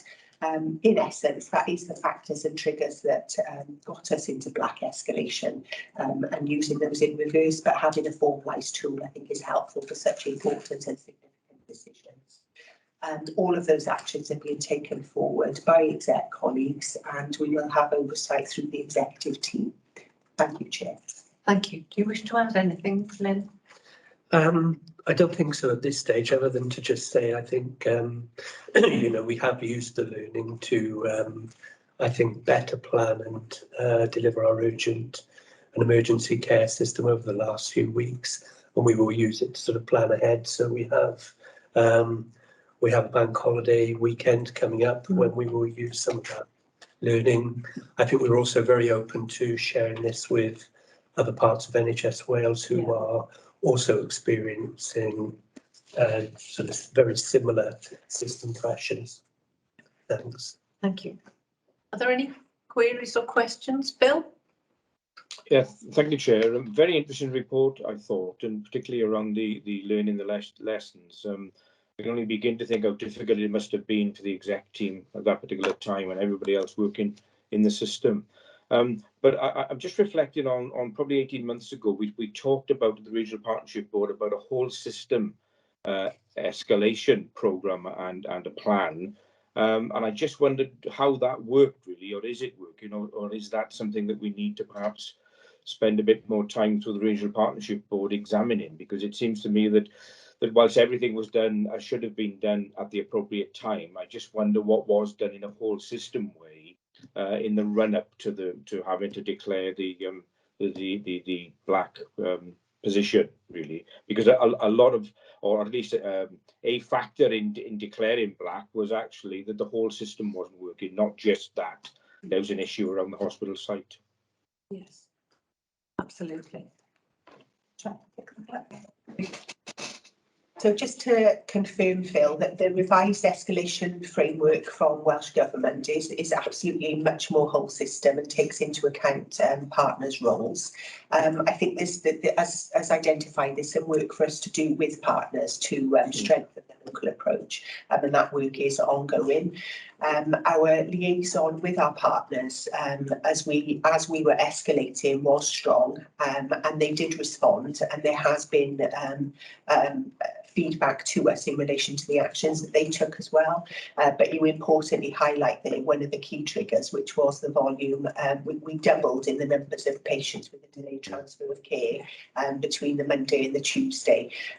They weren't all social care delays, it has to be said, but there was an important role for local authorities and other partners in relation to our de-escalation for sure. There is absolutely more work to do, and I think it would be important to pick that up through the Regional Partnership Board. Thank you. Thank you. Thank you very much. That's really helpful. Thanks. Thank you. Are there any further questions? Paul? Just to say that in terms of this particular scenario, I mean, I would support all that happened. And I think what is important is normally one would refer to a major incident policy. What this enabled was the setting up of the corporate business continuity plan, which was complementary to that. So, I mean, that's a further development. And I think that's incredibly helpful for the future, because rather than suddenly going into one particular mode, we've now got additional, so we've got a process and system in place, which I think addresses the crucial issue. And I think and that's something which will make, I hope it won't have to be used in the future, but certainly is something that we've got as a model that can be used in the event of something else happening, which I think is important. Thank you. So we note this report, we have discussed it pretty thoroughly on 2 occasions, but we shall be continuously monitoring the consequences of real pressure on our system. And thank you for your swift action. Thanks very much indeed. I'd also like to thank the Welsh Ambulance Service Trust and Cwmtaf Morgannwg Health Board for the enormous help and support that they provided to us at the time, which was absolutely invaluable. So thank you. Board Governance Annual Review then, Rani. Thanks, Chair. This paper presents the outcome of the board's annual assessment effectiveness, including the actions identified for improvements to be delivered in 2022-23. The board held a development session on the 8th of March and used the NHS England and NHS Improvements well-led framework for leadership and governance developmental reviews as the basis for reviewing its effectiveness in 2021-22. The well-led framework supports boards to maintain and develop effectiveness of their leadership and governance arrangements. In undertaking a self-assessment against the 8 key lines of inquiry of the framework, the board determined that it was an amber green rating for all aspects, and recognising that a green rated position could not yet be achieved for 21-22. The board identified several improvement actions for the coming year, and these are set out within the paper, along with the delivery mechanism by which the board will oversee delivery of those actions. I wasn't going to go through each action, but I'm happy to take questions. Thank you very much. I think it was a really helpful exercise for us all, particularly coming out of a very tricky couple of years where the governance has had to be adjusted to enable people to cope effectively. It does include an improvement action overview that will be taken forward this year. It was paused to allow for our 2 new independent members to join, and I am most remiss that I didn't welcome them to their first meeting, so I'm very sorry about that. But it's very nice to at last have you here after some delays and stutterings, but we're glad to have you. Are there any questions about this? This will be part of our board development programme for this year to see how we can improve. Thank you. Well done. If we could pass on to the people plan, please, Sarah. Thank you, Chair. I'm absolutely delighted to be able to bring a final draft of the Health Board's People Plan to board today and ask for approval to the plan and the associated documents. The plan has been developed, taking into account the context and frameworks in which we operate, such as the Health and Social Care Workforce Strategy, commitments to Wellbeing of Future Generations Act and Socio-Economic Duty. But importantly, it's been shaped with feedback from our staff through our various national and local surveys, through the People First staff engagement campaign, which is underway, and also with detailed discussions with our trade union partnership for our local negotiating committee with medical staff, and also through board development session itself. And the plan will form the basis of our workforce and OD strategy through the next 3 years, closely aligned to our IMTP and our clinical futures strategy. There are 3 core objectives, which will form the 3 key pillars of all the actions and programmes of work that form the implementation of the strategy. They will be focused on staff health and wellbeing, recognising the experience of our staff now and through the previous 2 years, supporting to create an environment where staff feel included, engaged and have a sense of belonging. The second pillar will focus on employer of choice, building on the Health Board's reputation as a great place to work, train and grow, and also looking at workforce sustainability and transformation. So really focusing on the workforce models and the capability and capacity that we need now, but also that we need in the future to support our clinical futures strategy and programmes of work. We've taken the opportunity to style the document so it's easy to navigate online, and very pleased to say we've included images of our staff in their working environments across a range of professions and working roles. Particularly pleased to include the people's stories that you see in the plan, and that's really to support our wider people and our population to recognise opportunities that there are within the health board and potential to develop. Importantly, the plan is supported by a delivery framework which will describe how we will monitor delivery against the key success measures, the milestones and actions, including regular reporting to our People and Culture Committee and the various forums that we have internally and externally with partners as appropriate. In addition, there's a summary document which will be shared with staff. There's a one-page easy to view and take people into more detail of the fuller document. And there will also be a communication strategy which will not only launch the document itself, but will continue for the lifespan of the document to support two-way conversation and engagement to ensure that we continue to hear staff voice throughout the implementation and the various stages. And we're open and transparent with our staff and with our people around what has been delivered and maybe what hasn't been delivered and the reasons why and how we're going to react to that. There's also within the document, you may notice, refreshed values and behaviours images. Back in the summer of 2021, we did a quick review with staff around our values and behaviours framework.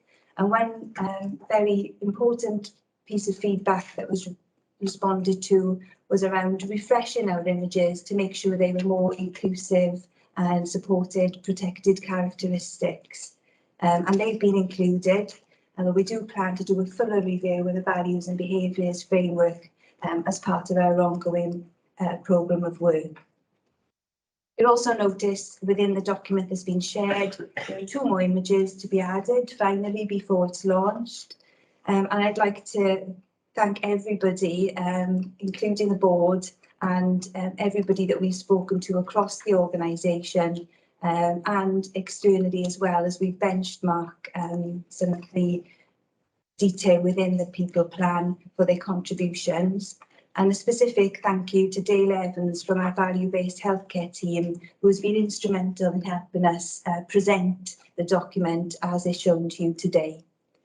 So I'd like to ask the board to approve the people plan and the delivery framework and endorse the refreshed values and behaviours illustrations which are contained within, and happy to take any questions. Thank you, Sarah. Are there any questions? Pippa? Yes, thank you. I mean, I think the plan is really easy to read, and the images I think are really nice and very reflective of our workforce. I have to say I was a little bit disappointed that you didn't provide a bit more meat around the section around disability. It seems very slim when we want to be an employer of choice, and you know, it's not just about employing people who have physical impairment, but also perhaps people with learning disabilities. And there's something, isn't there, around us really representing our communities. And actually, we have such a genuine opportunity to be a shining example of how we can employ people across a wide range of people from our communities. So I think that for me, that was the one thing that I felt was really missing. But, you know, having said that, I'm really pleased to see staff well-being and you know, and also those kind of reflective, diverse images. It was really great to see. So there's just something around that very small paragraph that we have, which absolutely states we're a disability confident employer, but there could be more about how keen we are to recruit people. So thanks. Yeah, thank you, Pippa. Responding to the comments you've made through the development, we'd included those particular references, which are important. But taking on from that point, there is more we can do to link to some of the internship programmes that we have and demonstrate that as part of the communication strategy as we launch. So thank you for that feedback. And I'm sure it will develop in time. So I'll be keen to see it. Thank you. Rhiannon? Thanks, Chair. Thanks, Sarah. And I think it's really positive to see the development of this and hopeful approval today at board. I just wanted to flag, so I've had plenty of opportunity to comment on its production. I'm pleased to see those comments taken into account. But it was just a flag that we had discussions yesterday with Kate Malcolmus in relation to the ongoing board development sessions around carings and integrated decision making. And Rani and I spoke after the meeting in recognition that, you know, we didn't really flag carings and integrated decision making as a key plank for the people plan. So it's not to include it now, because I think, you know, we are where we are, but it's just probably just to acknowledge from a board perspective there is key alignment between that approach which is covered within the INTP and a recognition that is a programme of work we're going to take forward, but it isn't explicit within the plan itself. So it's just acknowledging that as opposed to a request to do it politically. It was just based on discussions that we had yesterday and a really positive meeting with Kate Malcolmus in terms of how we take this forward. So thank you. Good. Thank you very much. That's a well-made point. Thank you. Will you take that on board? Yeah, I think it's important that we continue to have those discussions as we implement, develop the plan, because those different remarks and those recommendations will form part of our review and the implementation plan as we move forward. Good. Thank you. Paul? I just think it's an excellent plan, terrific work undertaken. What I was really pleased about, I think, was the fact you've had engaged so much with staff to get staff voice incorporated, which is very important. And I think the well-being and excellence is going to make a big difference as well. We need to celebrate that. And I think the talent and succession planning we need to look at for the future as well, to make sure we can do what we can to help and support staff moving on, and particularly those youngsters who are considering, you know, when they're about to leave school and looking for opportunities, and what we can do to support that in terms of a programme of work and career planning and etc. Because that you know, got lots of young people that that could come in and support us. And I think that the other thing I liked, which I think again we can probably post-COVID need to develop, is a volunteering programme, because I think there's a lot of people within our community who would like to give something back to the hospital or to the local community in terms of a health provision and whatever we can do to help and support that, and patients, etc. I think that's a developing opportunity. But just to say, well done, I think it's a thorough piece of work. Thank you, Paul. Thank you. Thank you, Paul. Are there any further comments or questions? We have again. Shelley? It was just one point, Sarah, again, I must echo it's a fantastic document, and I had an opportunity to speak to you one-to-one, which was great as well in terms of the sort of understanding of where you're coming from. I also just wanted to flag that I think it's really important, and you are going to do a piece of work around the values and behaviours. I think as we're implementing, particularly agile working, I think that does affect, if you like, the DNA of the organisation, because it's a very different way of operating, and I would guess that perhaps some of our culture and behaviour that we have at the moment in terms of our framework may have to be adjusted to take that into account. And so I hope that's going to be part as well of our leadership programme, so that, you know, those managers understand what you know, how things potentially might change. But just an observation. I think with all the new programmes of work that come on, we need to consider how we implement our policies, our training and support for managers, and through to induction, through to change of roles. So that will definitely form and does form part of the agile working programme, and will be core to the plan as we implement as well. Thank you. Ewan? It was just going around the implementation of it all, really. Again, great plan, etc. Very easy, especially for somebody coming in the organisation to understand. How happy are we that we then, when we come to that implementation stage, have the systems and processes to identify the training that everybody in the organisation will need, and be able to record it and demonstrate that training is taking place? And the reason I'm asking, there are a number of comments that have come up in audit reports and that kind of thing around being able to demonstrate the right training is taking place. Good question, Ewan, thank you. So much of the actions detailed in the plan are already underway, but there is an opportunity for us, I think, to refresh a lot of our training and our provision around leadership capacity and support for our staff as we emerge from the previous 2 years, as programmes have been delivered in different ways through training modules. So what will be keen as part of the delivery plan is to understand what's our KPIs, what do we expect to see as part of our outcomes, and how we monitor that as part of that delivery framework. I think that's something we may not have had before, but that will definitely be core to our delivery framework. Okay, thank you. Are there any further questions? Well, I just have a couple, please. I think that given the comments that have been made and the endorsement for this plan, it's really important that we review the culture within the organisation in its different components so that we have a good baseline on which to review the effectiveness of the plan and the way in which we're making it work. But having the gender pay gap worries me a lot, but it's about what about the pay gaps for the people with protected characteristics, and I think we need to keep a great eye on that. But considering that the vast majority of our staff have had quite a difficult couple of years, how do you describe a healthy working day?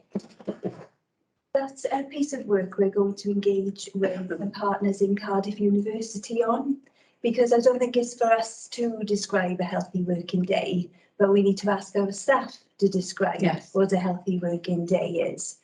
So that piece of work will be undertaken really with understanding what that concept means to our staff, understanding what it looks like and feels like to them, and then bringing that through into how we encapsulate that as an organisation, and what type of support and mechanisms we may need to put in for our staff to engage with our healthy working day. Every day should be a healthy working day, but it will be a piece of research we will undertake with Cardiff University to have an evidence-based programme, and very much listening to the experience and voices of our staff. Thank you very much. I look forward to seeing that piece of work. That would be most important. So we're happy to endorse the people plan, and thank you very much, Sarah, for leading this and getting us to this position, and the staff with whom you've worked to do it. Thank you. Thank you. Nurse Staffing Act. Thank you, Chair. So this is the annual assurance report in relation to our organisational compliance with the Low Staffing Levels Wales Act, for which our board is responsible. I think the paper is very comprehensive and it contains a significant amount of detail, which is mandated in terms of the style of the report. So I make no apologies for that. I do recognise that it is very detailed. It specifically reports on our responsibilities in terms of medical, surgical and paediatric wards, and board members will remember that the Act extended to paediatrics this time, not this time last year, it was October last year, so that's included as well.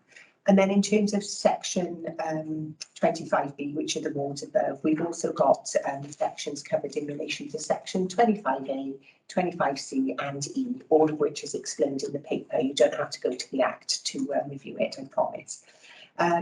The approach to reporting, as I've identified, is mandated, and this goes through Welsh Government and is an expectation of the Chief Nursing Officer for Wales. So this paper has been presented to executive team, the content for which has been agreed to proceed to board. So it outlines the number of wards covered within section 25B, the process for calculating those staffing levels, which is a multidisciplinary team responsibility, that covers the environment, throughput of patients and of course patient acuity, and you'll be aware that we've been reporting on the increase in patient acuity for some time now. It also highlights our vacancy position and shows a table there in terms of the 4-year period, and it's pleasing to see the significant decline in the numbers of vacancies that we've got within registered nursing across the health board, despite the challenges of COVID actually, so that is a positive position. So our recruitment strategy has been successful, not only in terms of healthcare support worker engagement, which is key, our grow your own approach in terms of band 2 to 3 to 4, and then hopefully on to nurse training, but also the success of our overseas recruitment campaign and global engagement, which has been significantly successful across the Health Board. It does touch on the band 4 development, which I know we've reported regularly to board, and we've had full support for the introduction of that model, but also highlights the new roles that we've introduced across the Health Board to support registered nurses only doing what registered nurses need to do. And I just want to acknowledge the full support of the board that we've had over the past 2 years or so. But additionally, there's significant investment that we've seen within nurse staffing levels across critical areas.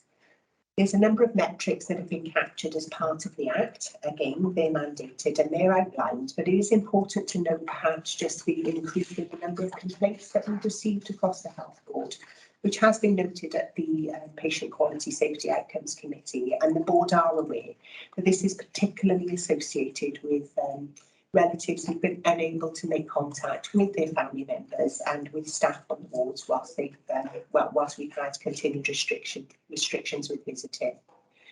The paper confirms the clear processes that we've got in place in terms of adequate staffing and the escalation of any deviations from the planned roster. I think it demonstrates the innovative workforce solutions that we've embraced to reduce the vacancy factor, and demonstrates that we've complied with all the requirements of the Act, to also include the extension to paediatrics, which I just mentioned. I think it is important to note that the rollout of SafeCare, which is a data capture system across Wales, is key to ensure that we've got appropriate reporting in a consistent manner across Wales, which will allow some comparisons which we currently can't do.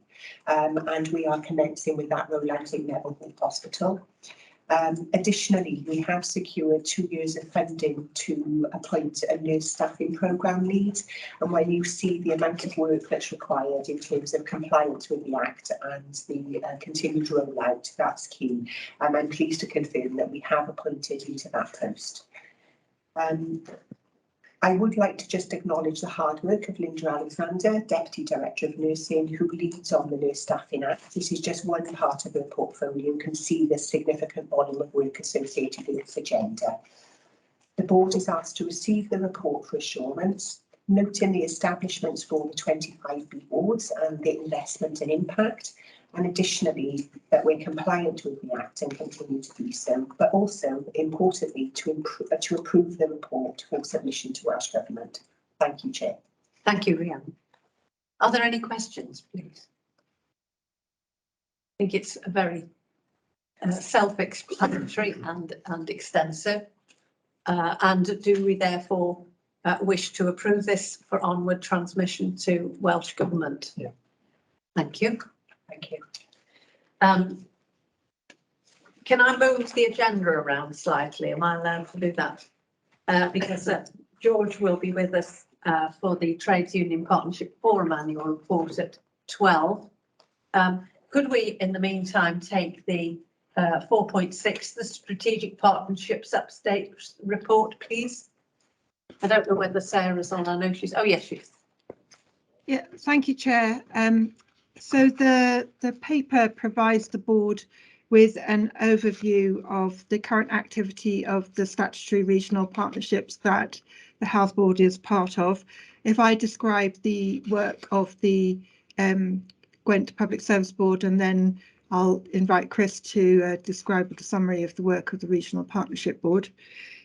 So the Public Service Board, the board will remember we considered the wellbeing assessment that the Public Service Board had, the draft wellbeing assessment that the Public Service Board had published in our January meeting. That wellbeing assessment was agreed by the Public Service Board at its March meeting, and the Public Service Board agreed to group the findings under 3 themes, which are health inequalities, sustainability of the environment, and community cohesion. The next stage of the Wellbeing Future Generations Act process is for a response analysis to be developed as the basis for production of the PSB's wellbeing plan, which is what it's actually going to do in response to that wellbeing analysis. And so that work, the response analysis, will be presented to the next meeting of the PSB in June. And the work on the health inequalities theme is being aligned to the decision at the last PSB meeting for Gwent to work with the Institute of Health Equity to become a Marmot region, which means that that approach will be focused on the socio-economic drivers of health inequalities, and there'll be a programme of work to identify what action we can take in Gwent to go further and faster to address those underlying socio-economic differences. And that work will be supported by the Institute of Health Equity and under the leadership of Professor Sir Michael Marmot. The other areas that the last meeting of the PSB discussed were the public sector response to the humanitarian crisis in Ukraine, and particularly a coordination of our support for Ukrainian refugees that has now progressed, and we have a well-organised approach in Gwent. And the PSB agreed to explore future options for the Gwent COVID-19 Test, Trace and Protect service, and that those discussions have continued with local authorities, and we've got a revised rather than a different approach for this financial year, which will be going back to the PSB in June, and then also an update on the community safety element of the work as well. Shall I pause for questions on the PSB element, Chair, and then before we move on to the Regional Partnership Board? Yes, thank you, Sarah. Are there any questions about the PSB? No? Okay, thank you very much for that, Sarah. Chris. Thank you, Chair. So the paper provides an overview of the work of the Regional Partnership Board. I guess the first part of the paper relates to the new funding stream that colleagues will be aware of. So moving away from previous funding streams into integrated funding, integrated care funding, and the transformation monies to now the new RIF funding, Regional Integration Fund. It's a 5-year funding stream, and people will see within the paper the tapered model that is being used now. I think that has caused lots of discussion and debate, I think it will be fair to say, amongst ourselves and amongst partners. I think the key thing around that funding stream, though, very clearly what the Welsh Government intends is that it's an aim to create sustainable change throughout integrated health and social care services. So very much an ask of regional partnership boards to think about how they use their collective resources moving forward. And that's not only the new monies, so very much thinking about the core resources that we currently have across partners. The paper then moves on to talk about and makes reference to the 6 national models of care and the work that we've been doing locally in relation to thinking about our current strategic priorities. So at the current place, we have 18 regional programmes within Gwent, and work has been done to think about how those map to these 6 national models and what will be our key priorities moving forward. So there's a proposal going to the Regional Partnership Board in June describing our draft plan for those strategic priorities. The next part of the paper then moves on to thinking about and gives an update in relation to the new capital funding arrangements that will be available for regional partnership boards. And there is an ask for regional partnership boards to develop a 10-year capital priority. I think it's probably good news for the boards to highlight actually we've already had a success in terms of accessing that capital monies. So we've had recent approval that the Newport East Health and Wellbeing Centre has recently been approved by Welsh Government. So that's I think a really good early success for us. The paper also makes some reference to, makes the context in relation to the work around the Regional Partnership Board and that relationship with accelerated cluster development. And I know that's something that we've talked about as a board development session, and it's going to be really key, as we've identified as a board, the governance arrangements to support that. So the governance group has been established to take forward that piece of work. The last part of the paper, I guess, then moves on to thinking a little bit about the winter plan and gives an outline of the work that's been done both by the health board and in partnership over the winter period. So I guess some of the key areas possibly to pull out for the board in relation to actions that were taken. One was a significant development in terms of the implementation of our Step Closer to Home pathway, which had a number of elements to that. And that was very much the acknowledgement to some of the challenges that we've talked about already this morning in terms of being able to support people to be discharged from hospital when that is required. So there are a number of elements to the Step Closer to Home pathways that were put in place. Other areas where we sort of strengthened the system over the winter included additional capacity for mental health support within the Grange University Hospital, and also strengthening our older person psychiatric liaison service. So that was another area where winter plan focused on. And I guess probably a third one to pull out for colleagues was there was a significant investment in terms of the winter plan in relation to supporting domiciliary care. So additional monies went to social care colleagues enabled to increase salary for domiciliary care staff over the winter period.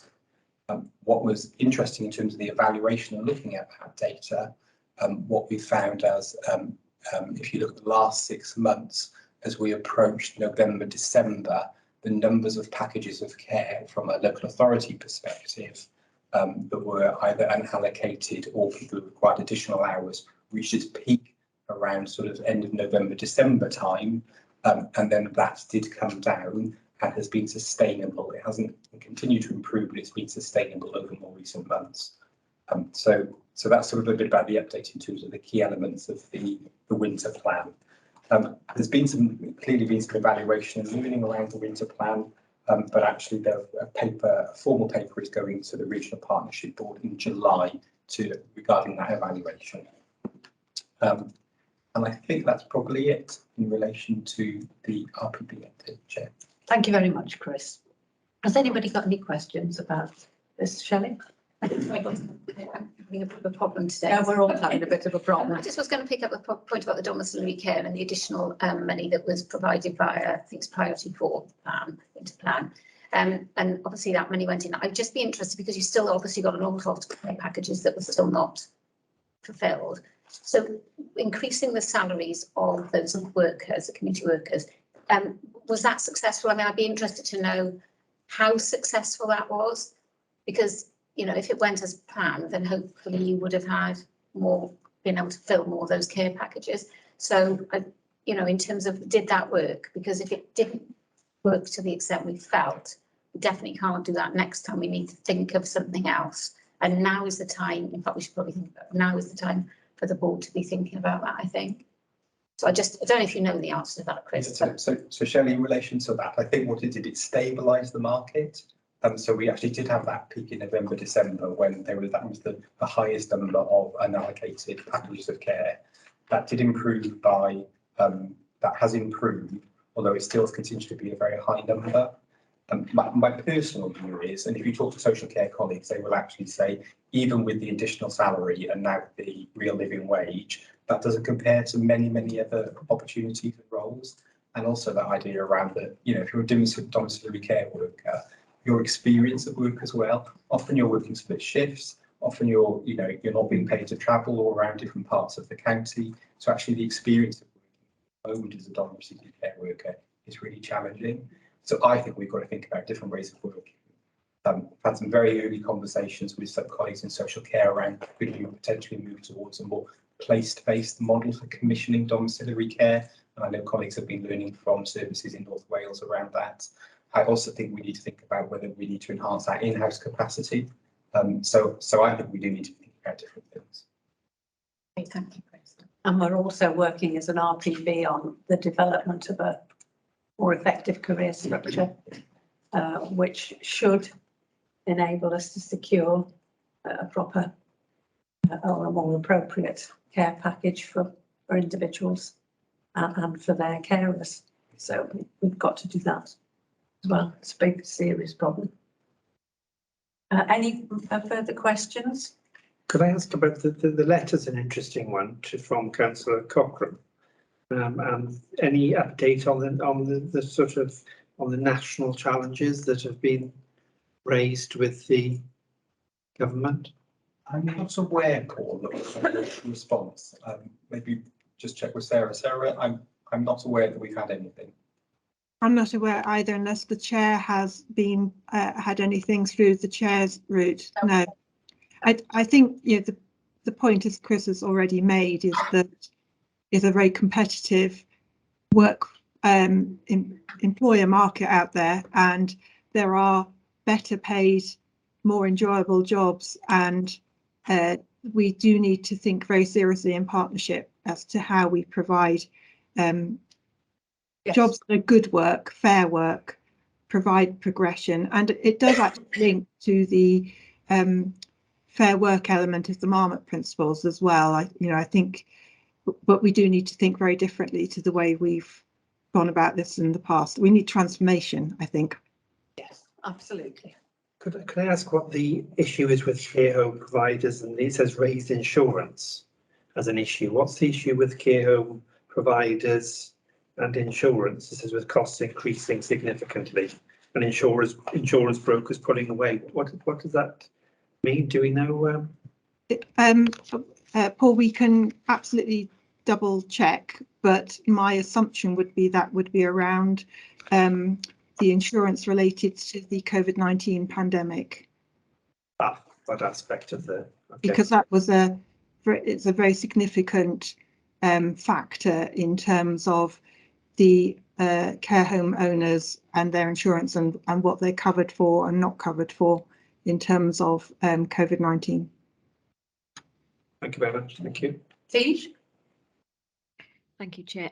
Just quickly on domiciliary care, yes, pay, but absolutely what Sarah is saying around fair and flexible work. So we know that people who work in this sector, they're very committed to doing the work that they do and have a very community-based outlook on what they deliver and what they engage in, and so I would very much, as always, encourage those community-based solutions and transforming the sector in our communities. So that's that. The other thing was just a general reference both to the winter plan, sitting within the conversations around the RPB, but also going forward in the PSB and Marmot work.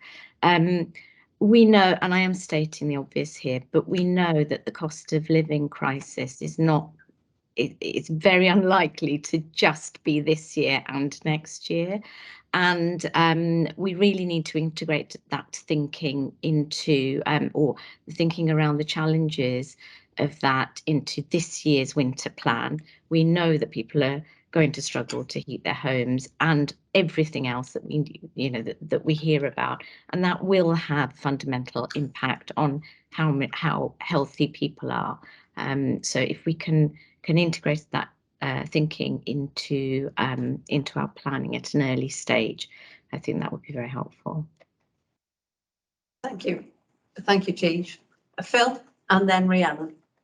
Yeah, thanks, Chair, and thanks, Chris. Interesting report, I think, and it's probably the first time that we've seen it laid out in the way that it is laid out, particularly around the strategic priorities, because I think they are the important pillars, I guess, that we need to be working around going forward. There is clearly the issue now around the new funding model, but I think if we could actually turn the whole issue around and look at how we work differently, then the funding would probably follow the new ways of working. And I guess that's the way the funding model is designed anyway, really. But in terms of the principles, they are more specific than we've had before. We're now talking about a principle of defining what we mean by integration, for example. There's a major principle now around place-based working. And I think we need to be clear as a health board where we are on some of these issues. because we have the other initiative running around graduated care, which is overlapping, of course, and is probably a version of place-based care, which we need to bottom and work out what our thinking is around that.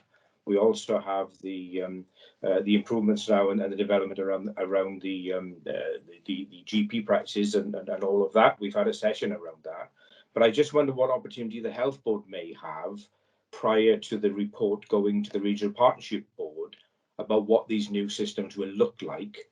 Whether the plan is to take the reports to the Regional Partnership Board, which of course will be much more detailed than we've had in the past, because you can't actually define what integration looks like, and yes, unless you define it. So if we are defining what integration looks like, I just wonder, in a sequencing kind of way, how is the Health Board going to play into that? Or are we going to have the report to go to the Regional Partnership Board first of all, and then it will come back to parent organisations, as it were, to look at and to input into? But I think one of the crucial issues for me in that is we need to be clear in the Health Board what our service is going to look like from our perspective before we actually get around the Regional Partnership Board table. Well, I think, Phil, certainly I would suggest that we do it the other way around. It's really important that the Health Board has a very clear idea of what the advantages and disadvantages of the various systems are before anything is recommended to the Regional Partnership Board, and I would expect our other statutory partners also to do the same, so that we're well versed in the advantages and the objectives that we're trying to achieve before we go for a formal discussion at the Regional Partnership Board. So I'll ask Glyn to provide us with a timescale for us to be able to discuss that in greater detail.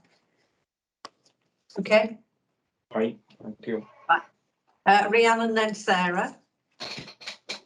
Probably just going back onto the issue in terms of domiciliary care and the importance of a work stream to reduce demand. We're still in this situation of over-prescription of care and packages of care. And whilst we're just in the process of finalising the evaluation for Hollywood, which was our step closer to home unit as a test to change through winter, whilst it's still small numbers, it does demonstrate that selecting the right people that have further reablement has resulted in reduced prescribed packages of care in quite a number, which even if it's 10 patients, that would make a significant difference in an overstretched market. So I think the evaluation is going to be key. That will be coming to executive team, and I know that board members were interested in that as well. But I think that's an important work stream that we've got to continue to focus on. So it is about domiciliary care and how attractive it is, and alternative models, but it's about reducing demand too. Yes, absolutely. Thank you. Sarah? Thank you, Chair. I just wanted to come back to Tisha's point about the cost of living crisis. The Public Health Wales in, I think it was about November 2019, published a summary of the evidence on keeping well in winter. And it was a very helpful framework, but events overtook us and we weren't really able to apply it. So I think I would suggest that we do think about that, looking at that framework as a checklist of where we are through the partnership approach and what we are and aren't doing. It was I would describe it as postponed work because we were planning to do it in the spring of 2020, but then had other things to deal with. Yeah, thank you. Thank you for that helpful suggestion. Are there any further questions on this? No? Might I suggest we break for a quarter of an hour to await George with his Trades Union Partnership Forum annual report. And welcome to George.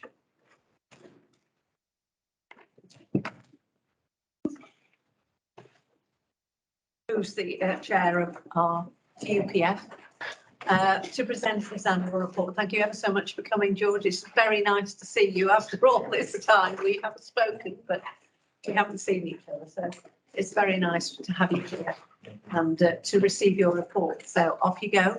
Okay, thanks very much. Yeah, it is nice to see everybody in the flesh. Some new faces as well from the last time I was able to attend.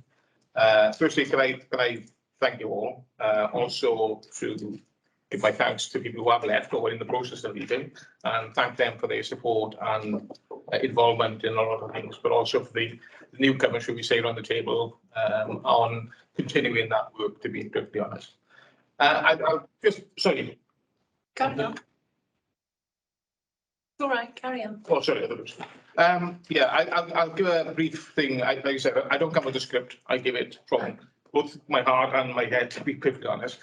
But the last year has been, I would say, very difficult when it comes to partnership working.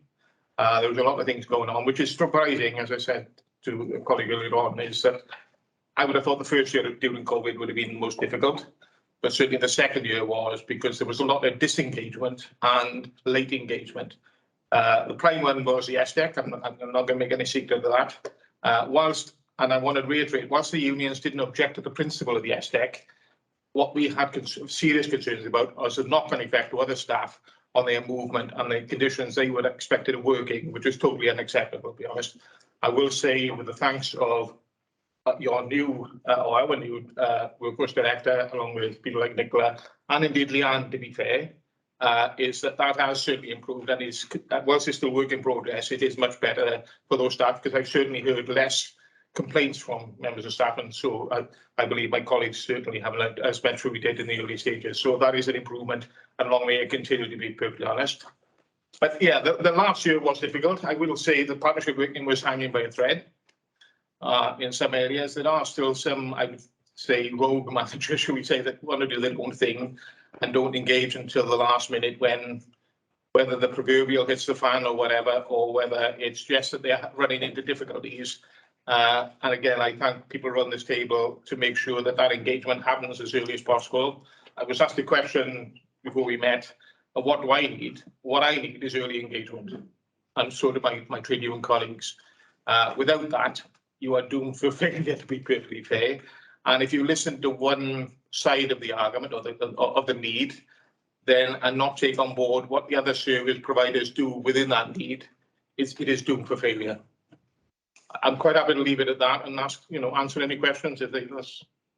Thank you very much, George. And it was a salutary read, your report this year, and I have to apologise for the lack of communication and engagement that you have experienced.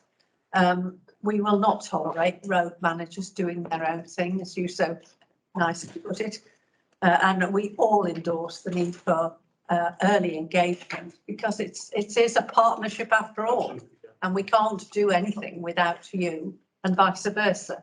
So I know Sarah has taken this very seriously, and I'm glad that you have seen an improvement and a willingness to work through this problem. But I have to apologise on behalf of the board that you've experienced this issue, which is not acceptable. But has anybody any questions? Glenn? Yeah, thank you. Thank George. Yes, me. It's okay. Not so much a question, it's more a comment. I think, first of all, it's probably important to say that George and I jointly chair the Trade Union Partnership Forum, and I've always felt that we've had, on a personal level, we've always had a sort of an open and very constructive relationship. I think the report is probably a very candid account of some of the things that we've experienced during this year. So I think George is absolutely right, and it's good that you can come here and actually share that openly with the board. I think the report itself covers quite a wide range of issues that we do discuss in the Trade Union Partnership Forum, and I mean, really just to sort of reiterate your comments, Chair, that I apologise for what happened, because that's certainly not something that I would personally want to happen, and I'm certainly committed to working with George and all of the other trade union colleagues to make sure that we, particularly as we go through the next phase of living with COVID, isn't it, something like that, and trying to recover a lot of our services. It's really, really important that we work together for the benefit of our staff, but also the benefit of our patients. So really just to sort of reinforce those comments that we want to work together. And I've always felt that actually George has worked really well in the role of chair as well. So, you know, long may that continue. But just to say thank you for that. Yes, thanks very much. I mean, I know there were some comments made last year. It did bring a tear to my head, to be honest, on the screen. But my principle has always been to engage and to try to resolve. I will honestly say, as far as the board members are concerned, that engagement has been paramount, and we can have robust, difficult discussions, to be honest, in an open and free environment, to be honest. There's no pressure on, you know, I better not say this because, but I have to defend managers as well. Sometimes they are put in a position where they're not adequately trained, perhaps, to deal with people management. And I think that's something probably the board needs to look at as well, to be perfectly honest, to be fair to them. Once they have been trained and everything, you know, everything's in place, and again, with the support of certainly Ward and you know, yourself at the table, they should be able to do a decent enough job, and engagement is one of the easiest things to do. The outcomes sometimes are difficult. I don't have for 1 minute on both, you know, we all have different agendas. But, you know, the principles of the trade unions, certainly within Bevan, is to try to find solutions to the problem, not to cause obstructions to those problems. We get the difficulties from members, and we have to be robust in our responses to members as well, to say you're asking for pie in the sky, basically, and to try to be realistic with their thoughts of what either the service needs and also what they need as well for their well-being. Thank you, George. Yeah. No, and I think we would find that Louise would reiterate your views. I thank for people as well, and support, and will represent those views to us. So that's a very useful partnership. Rhiannon, thank you. George, I think that it's really important for us to hear about with these road managers in terms of no description, but an equal recognition. There are people who get it right and do it really well. I think what's key for us is that when we have got it wrong, we accept that we've got it wrong, we hold our hands up, and we have those ongoing discussions and negotiations. I think that's really important in terms of the relationship. From my own perspective, I felt I've enjoyed really good relationships with partners, particularly the Royal College of Nursing representatives, of course, but wider than that. Yeah. And it isn't just the RCN. But I think there's something for us in terms of not just new members of the board, but new members of the executive team to, we've mentioned training there, but I think it's important in terms of our own CPD to have that refreshed reminder. We had a session, I think it was last week, it might have been the week before, in relation to, it's very short, sharp, 45 minutes in relation to engagement and the importance of engagement and communication.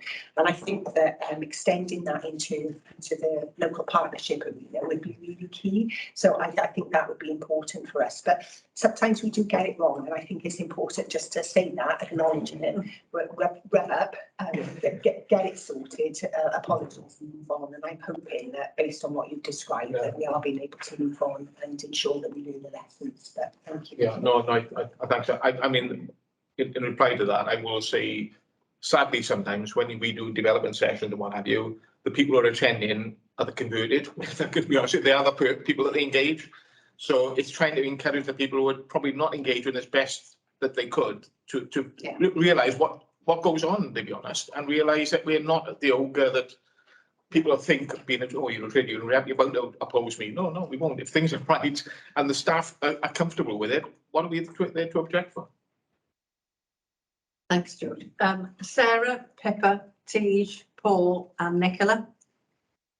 Thank you, Chair. I think it's Rhiannon and George have just kind of consolidated the point I was going to make, really, is around how we move forward in terms of supporting some of that awareness and knowledge raising. And George very kindly reminded me that a few years ago, George and I used to jointly run a training session on how to manage change for one of our leadership and development programmes. I think there is something around us, and George and I have discussed with Louise as well, timetabling a development session, but also that trade union partnership forum development session, probably around September time, to really give us the best opportunity to engage as wide a group of staff as possible within that. and then building that into how we deliver the values and behaviours framework refresh that we spoke about earlier this morning, and also how we deliver the people plan as well, because we've had discussions around how we engage staff side around the people plan and the delivery framework associated with that. But I think it really is testament, as you say, George, to the established relationships that we have across the organisation, that we can have open and frank discussions and positively find a way forward when things happen. Sometimes they do go wrong. But thank you for the feedback and the report. I think it's important to add that we must ensure that we provide appropriate and adequate training to managers to ensure that they do have the confidence to engage effectively. Certainly. Thank you. Pippa? Yes, thank you very much. I thought it was really good reading, actually, and because quite often, you know, in this room we're not hearing the stories of all of our staff, and we really should. So thank you for that. And you're right, we need really kind of close engagement. For me, I wonder if there's something about having a system which allows you to regularly report themes that are coming into you, so that we can link that into the People and Culture Committee, so that then if there's something we can do from committee or from the board that is going to help our staff who are actually doing the job, then that would be really good to have that kind of link through. And I'm not quite certain what that would look like, but I'd like to see that we had a sort of regular conduit. And the other thing I think that comes from that then is that all too often, and I know what it's like, you know, you go into work and you complain about something and you think nobody is listening to you. But if you know that actually you're being listened to and that it is going to somebody who can potentially make a difference, then I think that's important as well for staff engagement. Thank you. I think the first point, I think, to be fair, the board director and her colleagues have information from us, or you know, myself and my trade union colleagues, of a specific issue which probably needs to come through that channel, to be fair to the board. I don't know if that's right or not, to be fair. The second point was the engagement and what have you, and people will feeling that they've been listened to. I agree. Unfortunately, sometimes there are third parties outside the organisation that don't feed back to the managers to be able to feed back that information. I'm talking primarily of trade services, I'm going to be honest with you.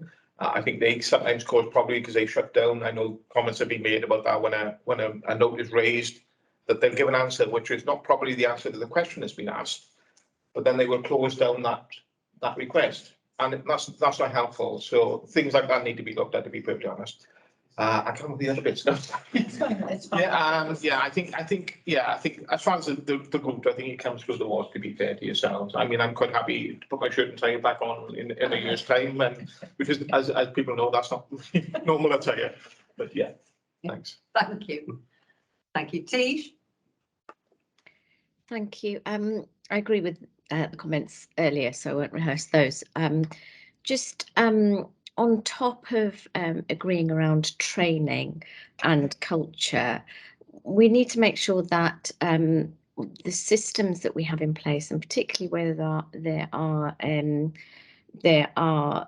either service change is being undertaken, or and where we're all striving to perform to our targets, that managers are well supported in being able to apply their learning, and that there isn't unintended consequences of changes in services that then mean that managers feel under pressure, so to possibly react in a way that is not consistent with the training that they've undertaken. So I think there's a wider set of thinking that we need to do beyond the delivery of training, because training and learning is only one part of it, but we need to be to have an environment in which managers, well, throughout the organisation, that we can work to make sure that we're treating our staff in an appropriate way. Thank you, Tish. Very helpful. Can I answer? I mean, I totally agree with what you're saying. That is only a part of it. And that's why I keep on maintaining the early engagement with staff, because it's, as we all know, the rumour machine goes round 1,000 times faster than the word of mouth communication develops. So the sooner you get that in, and then you can clarify what the rumours are, and you can nail things that are not in the context of what the discussions are about. I think that would help. Do you want to add to that, Sarah? Yes, please. Just to add in terms of Tisha's remark, I know George, Louise and I have been discussing, we've got our Trade Union Partnership Forum, which is part of that system, but we also know that they have been and are local staff side and partnership meetings at divisional level.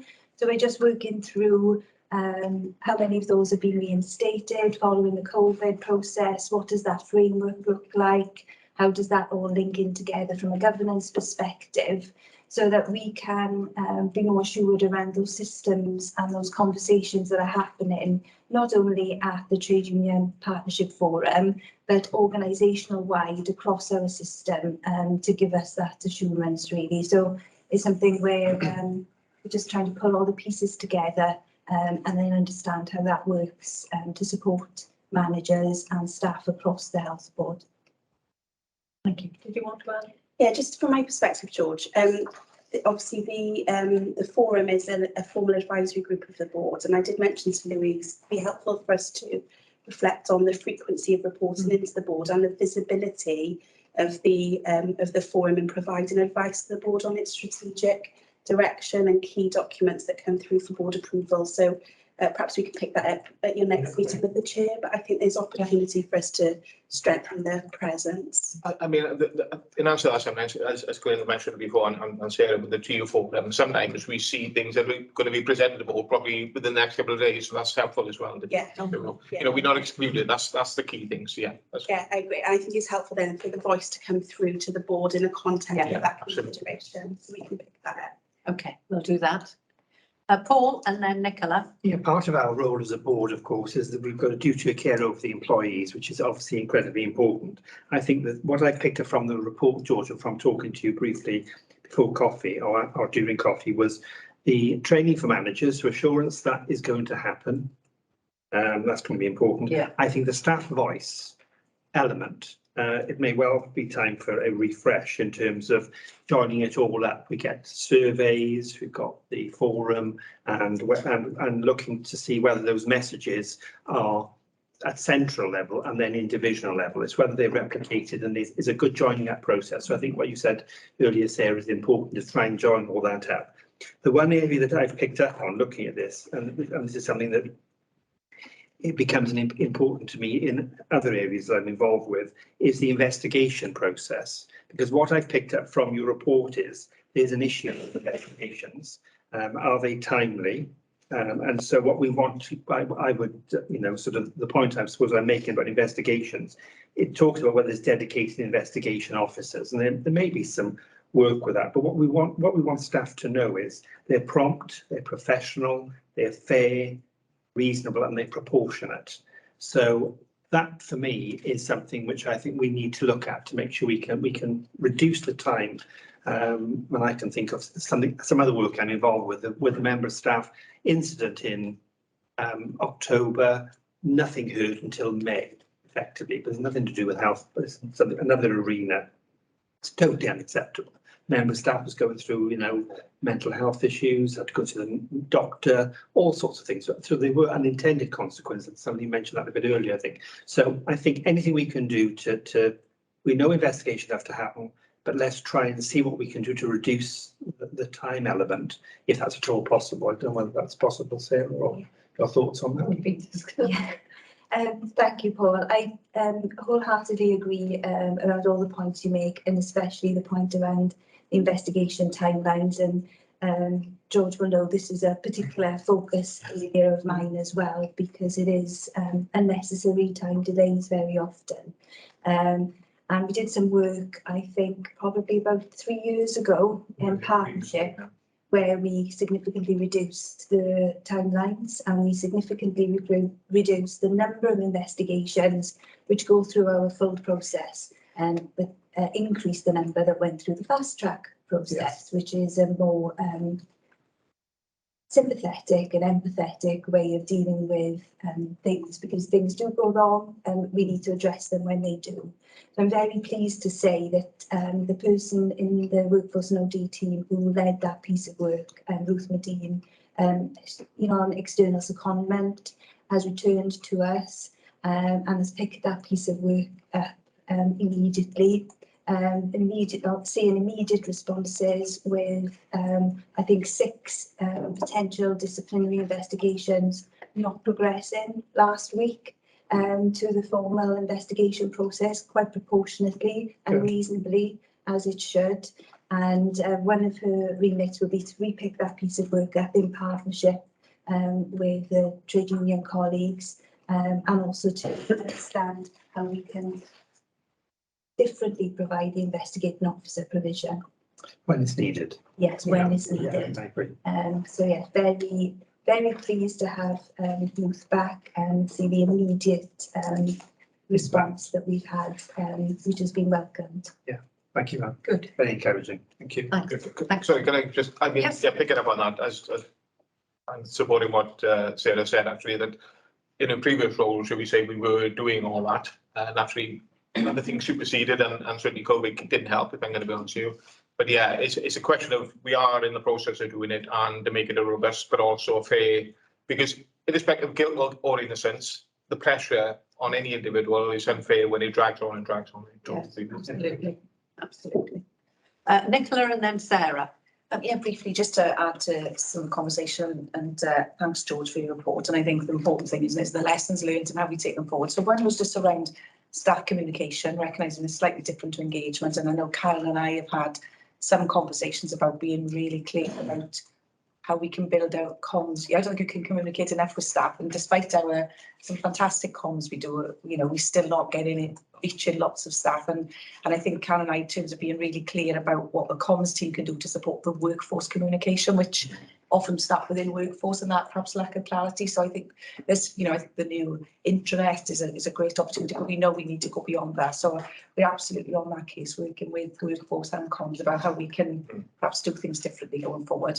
And the other one, in terms of picking up some of the lessons, I think building on Sarah's point, is getting representation at some of those strategic planning type meetings. So I know the strategic capital and the ELGH board, we've now got partnership representation on there, which I think is really helpful, because even with the best intentions, sometimes we might miss something, but it keeps members really informed, and that feedback. So I think it's recognising the capacity on your members is how can we do that more widespread through some of our planning forums, because I think it's a way of they contributing as opposed to just receiving as well, and making us think. I found it really helpful having some of the members at those meetings who really like challenge and make you think about things differently. So I think that's a good lessons learned that we've built on from the lessons of last year, which I think is working well. Yeah, I will say sometimes I do get emails asking from managers whatever about can I attend this or that or the other. As chair, I'm there to represent the membership. My members, naturally, right, but also the other representatives. It is not my place to sit into a meeting without the knowledge of the other trade unions. So that's why I make sure, and I inform those people. I have to distribute it, because naturally they could have members affected by any of the changes. So to make sure that there is engagement, if at all possible. Yeah. Yeah, they're very helpful, and contribute to the meeting very well. So. Good. Thank you. Sarah? Thank you, Chair. I will be bringing a report back to the board on implementation of the smoke-free legislation, but I just want to take this opportunity to thank George, who has attended the meetings. They were sort of strategic planning meetings, and has very ably worked in partnership with me to design a system that is fair to staff, but at the same time ensures that we're compliant with the legislation. And it would have been remiss not to thank George for that contribution. Right. Thank you. So, thanks. I don't know how many more years away. Are there any more questions to George? Shelley? Sorry, it wasn't to George, really, it was just an observation around the communications. I know we do lots of work, and as you say, you've got the internet, but well, hopefully, and I know you will be doing it, there are an awful lot of people who don't actually have access to computers and are thinking about things like the cleaners, caterers, etc. So I would hope that within the plan, the communication plan, we are talking about what I call more traditional methods, and that really does bring in managers to make sure that they transfer from the intranet information down and briefings and what have you. So I'm sure it is in place, but I just wanted to, yeah. Sorry, I will answer that in respect that, yeah, those things are always on the table. There's all means of communication. And naturally, some people either don't have access to IT systems or are not given access to IT systems because it's been used for other things. And yeah, that is, you know, the old-fashioned way, shall we say, of notice boards, I think, still work. And again, the word of mouth from the relevant manager that's dealing with those staff should be, you know, that should be a two-way conversation as well. You know, nobody should be afraid to ask a question and to challenge a manager and vice versa, to be honest. The other thing I did want to answer, to be honest, is when you said about the paper, I'm never in the position of reinvented the wheel. A lot of it is the key bits are right at the beginning, to be honest, of the bullet points I've made. Sorry. It was just, sorry, building on that point about the communication. There was a good example this week around the breast unit construction starting next week. So there was some works this week about cornering off a car park. And I'm concerned that that is not getting to the relevant people through the carousel and so, you know, we were making sure that the posters, the Comsyn quickly had to develop posters, let's put them on the doors, the entrance of the wards. So trying to do those multiple, you know, using the YWF staff email, you know, so we try to use different methods and you know, it's just constantly testing ourselves that have we got the comms right? Because we usually find out we haven't when, you know, when it starts coming back through. So it was a good example this week where we proactively tried to use the different methods, recognising not everyone was going to pick it up from the carousel. And so, yeah, so I think it was just a good example this week, but I think we've still got more work to do to try to reach all of our staff, which I think we're constantly working on. Thank you.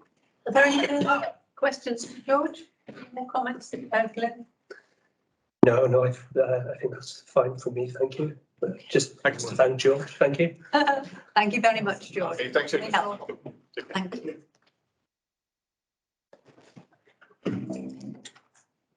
Thank you, George.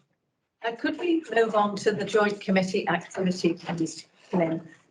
Yes, thank you, Chair. My laptop is buffering, I think, so I think I am on screen, but I'm frozen. So hopefully people can hear me, which is probably the more important thing, really. So this item covers off two of the sort of subcommittees of the board, if you like. So the one is around specialist services, WISC, and the other one is around the ambulance services, which is the ESC committee. This is in a slightly different format to the way we've reported it previously, and hopefully this is more informative to the board in terms of the sort of business and some of the decisions that are made within these two subcommittees. Within the reports, and obviously if you've got supplementary papers as well, you'll see there's a lot of information in here, so I don't propose to go through all of it. But within the reports, we've set out, just to remind people, what the standing order arrangements are and delegated authority arrangements are for these two particular committees. Because again, I think it's important for board members, given we've got a number of new members as well, that people understand what that relationship is between our board and these subcommittees that are effectively national subcommittees supporting all of the health boards across Wales. So typically the membership for these joint committees is the chief executive of each of the health boards or a nominated a deputy. So usually I will attend the joint committees on behalf of this health board. In terms of some of the business that's been undertaken in these committees, this is set out in the report. So if we take the WISC report first, you'll see a summary of all of the activity that's been undertaken since we last reported something to the board. Again, I'm trying to keep this at a fairly high level, just to give people a flavour of the sort of things that are considered for decision but also for assurance and for information. And I was just going to sort of pick one thing out in terms of the WISC committee, in that there was a discussion about planned care recovery for specialist services. And although this was an item for information in the committee, there was actually quite a lengthy discussion in the committee about probably the lack of assurance at that point around recovery on elective waiting times for specialist services. So it was agreed that at the next joint committee, which will be in July, that we will actually have a more substantive item on those recovery plans. Clearly, these are people who are waiting quite a long time for specialist care and treatment. Some of them will be part of our population. So again, really important that when we look at the wider planned care recovery for our health board area, that we get a level of assurance around the specialist services. And that will also look at potentially alternatives to current provision if we feel that's needed. So just wanted to draw that to the attention of the board. If I then perhaps move on to EASC, which is the emergency ambulance services, again, you'll see there's a summary of the activity that was discussed or covered within this committee. It's probably worth saying typically these committees tend to meet on the same day.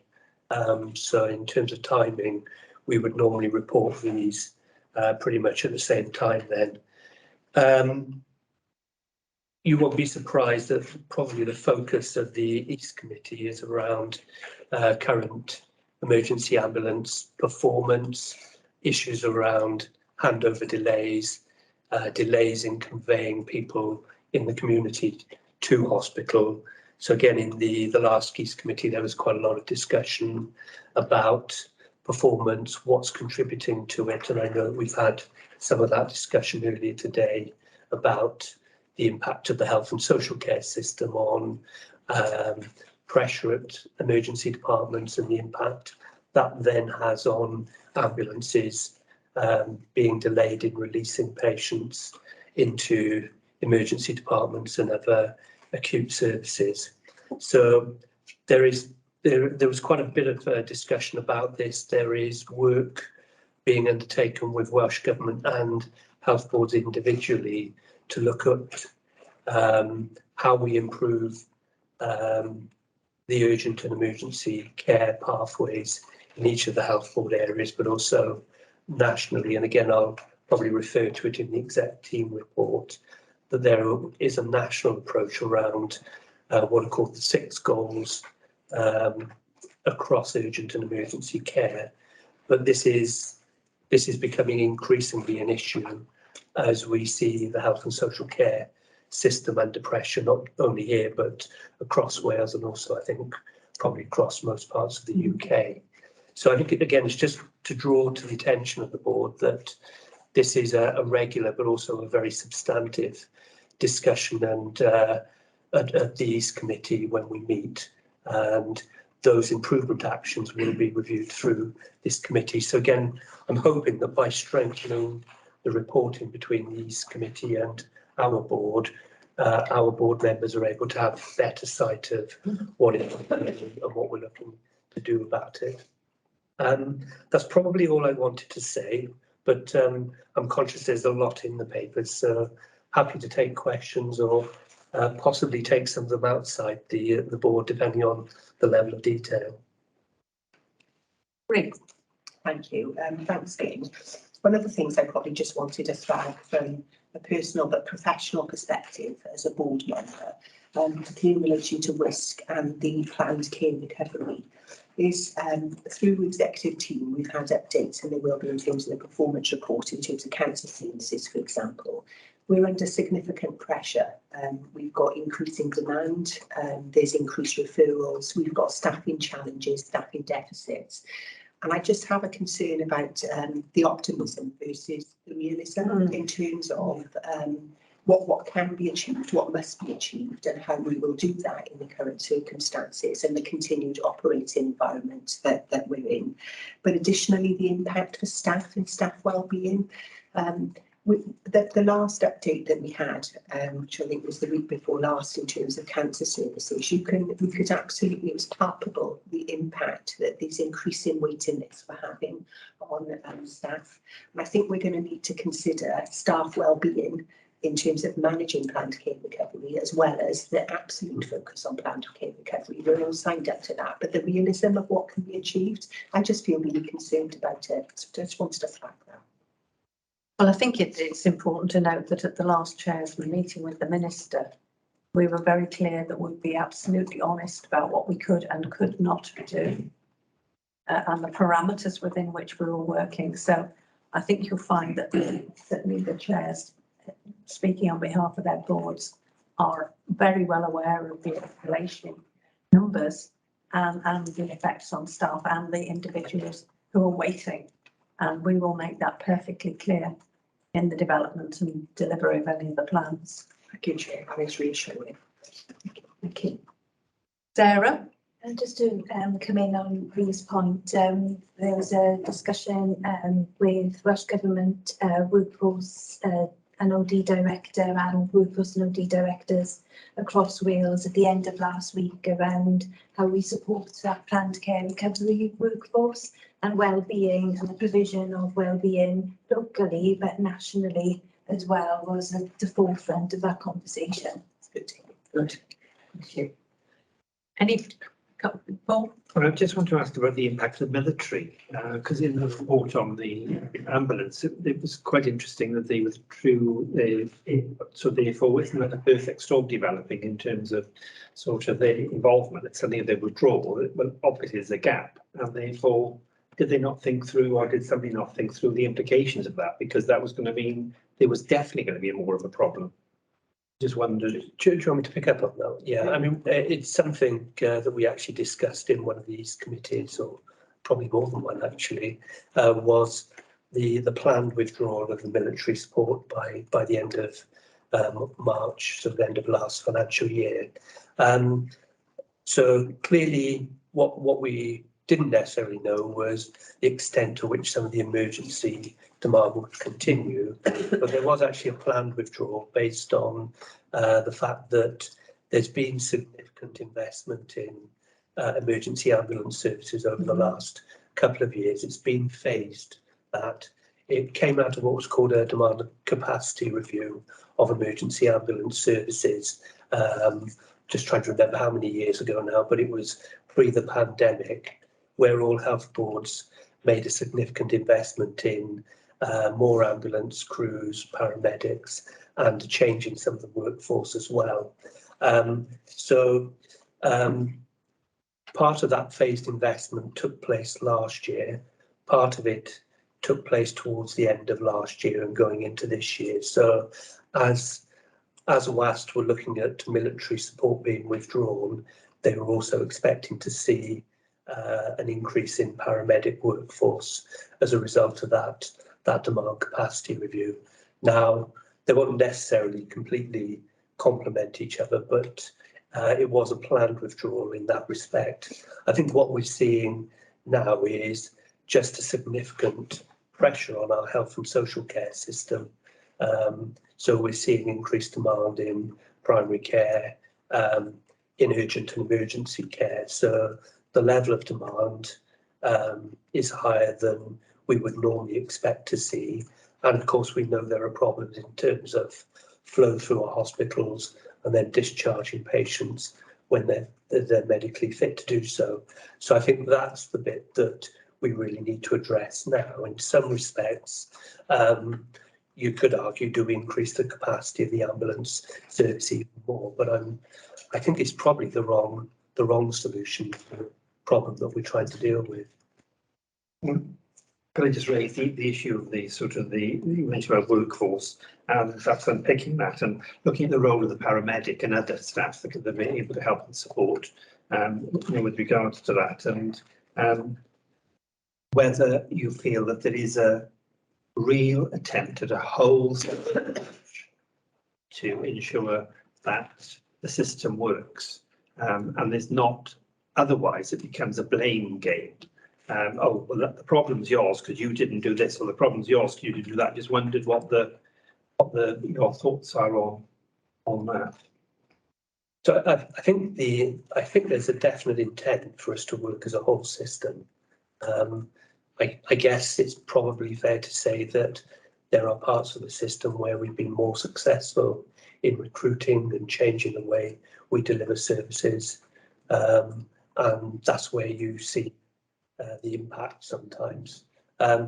Inevitably, if you've got an increase in demand for services and you've got a problem in providing services somewhere along the pathway, it will eventually back its way up to those pinch points, which are emergency demand and emergency care at the front of the hospital. But I think there is certainly a will. We work very closely with WAST, and there is work going on nationally again with all of the health boards to look at how we can create additional community care capacity across Wales. So a national approach that actually helps us to plan on a regional level to try and address some of those system problems. So I think the intent is there, the will to do it is there. It'll be our ability to make sure that we've got all of those right resources and everyone commits at the same time in the same way. And that will be a test as we go through this year, I think. But the chairs have discussed this on numerous occasions in terms of, we have got to work as a system and it's a system problem. So they remain committed to that. As late as yesterday, they reasserted that that's how they wanted to work. And I think there's got to be absolute openness and transparency between us all about the concerns that we have and how we might collectively try and resolve them. So, yeah, and I think that's I think as a board, that part of our role is to look at the effectiveness and efficiency of the model and to say, okay, well, what are the issues and what are we doing to address them? And I think that certainly from the leadership of this particular board, the chair and chief executive, I think the message I get reading all the papers is we are trying to do our utmost to try and ensure that we got the model that it's worked on the patients are benefiting, because after all that's part of our role for the communities, etc. And what can we do to ensure that it's enhanced and improved? Yeah, absolutely. Thank you. Thank you. Yeah. Just to add very quickly in terms of assurance around the whole system sort of response and ensuring that we're working with our partners.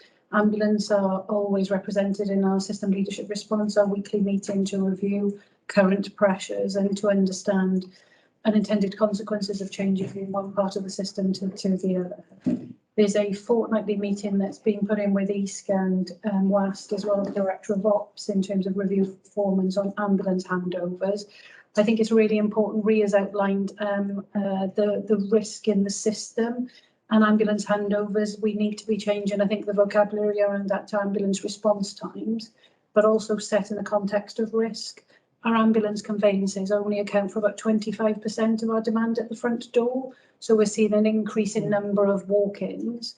And I think what we have to do is balance the workforce supply that we have with the patient risk that we are experiencing in all parts of the system. And I think we are very well able to do that with some of our information systems and the governance structures that we have set up.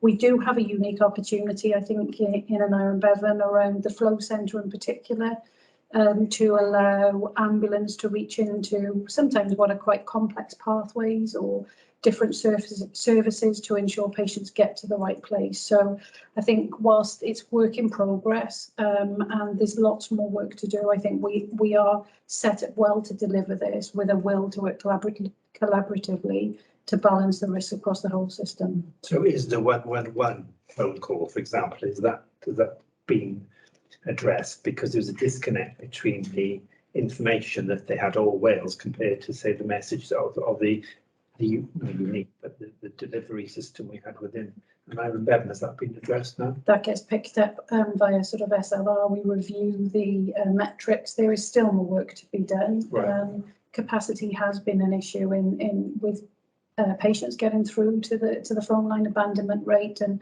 confidence levels in being able to get through and access the right advice. But I think that's where the flow centre really does come into its own in terms of reaching the patients. Direct access to frailty, for example. You know, very often the very long waits that we experience at the front of the hospital on the back of ambulances, the patient tend to be less acute and probably not the best experience or route for them or pathway always. So there is lots of work about ensuring that we understand the patient need and requirement and look at alternatives to conveyance to hospital as the routine. And we've got some very clear plans around that in the coming weeks and months. Well, that's encouraging. Thank you. Thank you. Any further questions?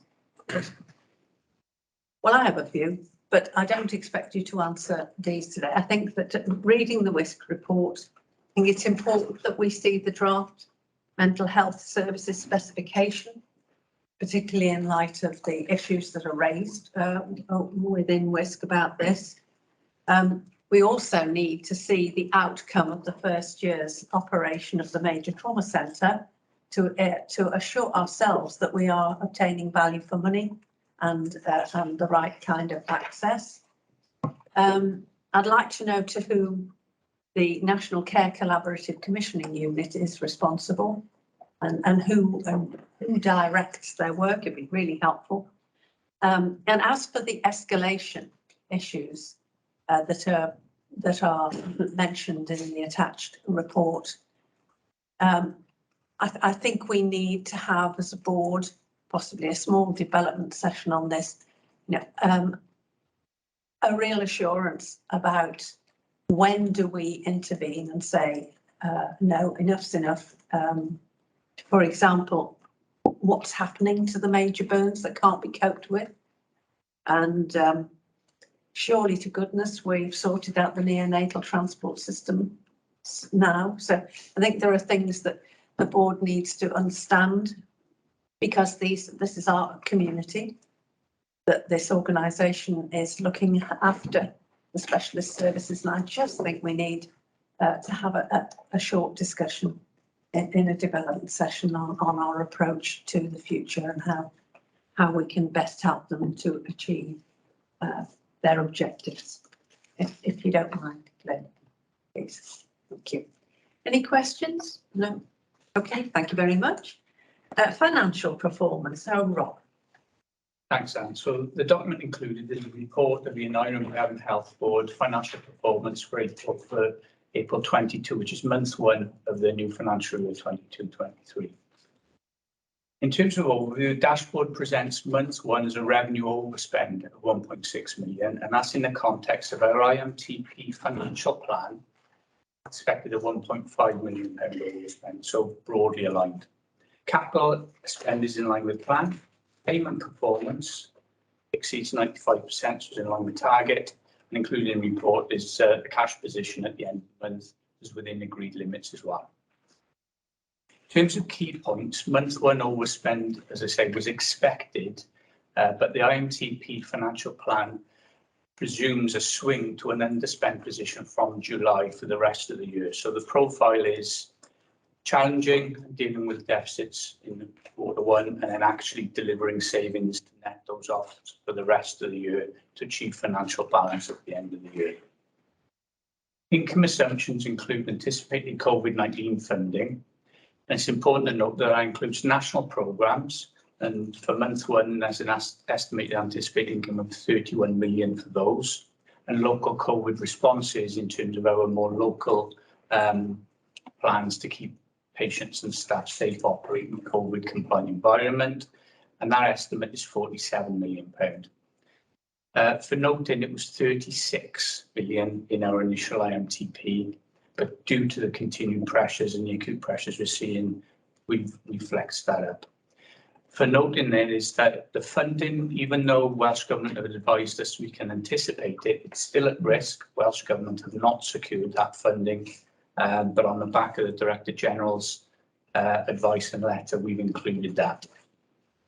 I just say Welsh Government message is for us to try and mitigate and reduce our spending on all COVID related activities, both national and local.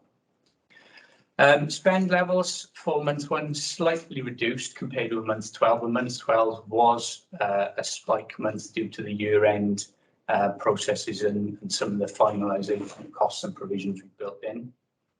And savings in month 1 are in line to the plan, slightly more, with £0.4 million identified. That's against part the annual figure of 26 million. Currently, we've got 6 million identified as categorised as green, 20 million as amber. I'll come back to that in a moment. In terms of forecast at month 1, we are continuing to report a break-even position. That does assume the exceptional costs, energy and the like of £19 million funded. COVID costs are funded, and from the figures I mentioned earlier, that's 74 million in our current estimates. Savings delivered or cost avoided, at least 26 million, and other risks are managed in year. So just for clarity, that does remain a very optimistic assessment at this point, bearing in mind that is the first month that we reported for the new year, and at the time of writing there's 11 months to go, closer to 10 and a half now. In terms of the underlying position, we closed last year with £20.9 million deficit on an underlying basis. We are hoping, as per the MTP, to achieve an improvement to potentially 8 million, but it does assume that we achieve significant recurrent savings and convert opportunities into actual delivery through transformation during this financial year. Moving on to the operational context of where we find ourselves as Aneurin Bevan, COVID-19 and acute pressures have continued during April, and lots of conversations we've been having today and around other committees. I'm sure you're all aware that the pressures do continue as up to today. And that's in line with 21-22 levels. So hopefully that will explain why our month 1 and quarter 1 expected positions financially allow for that. Variable pay has seen a slight reduction, but is broadly aligned to overall sort of the second half of last year in terms of the run rate that we're experiencing. We opened in April an additional 90 beds above our planned levels. So again, that's continuing the pattern of demand on us.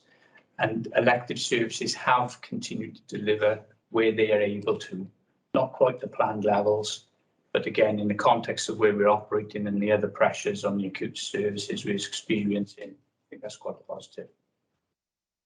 So to conclude, achieving break-even does remain a challenge for the organisation.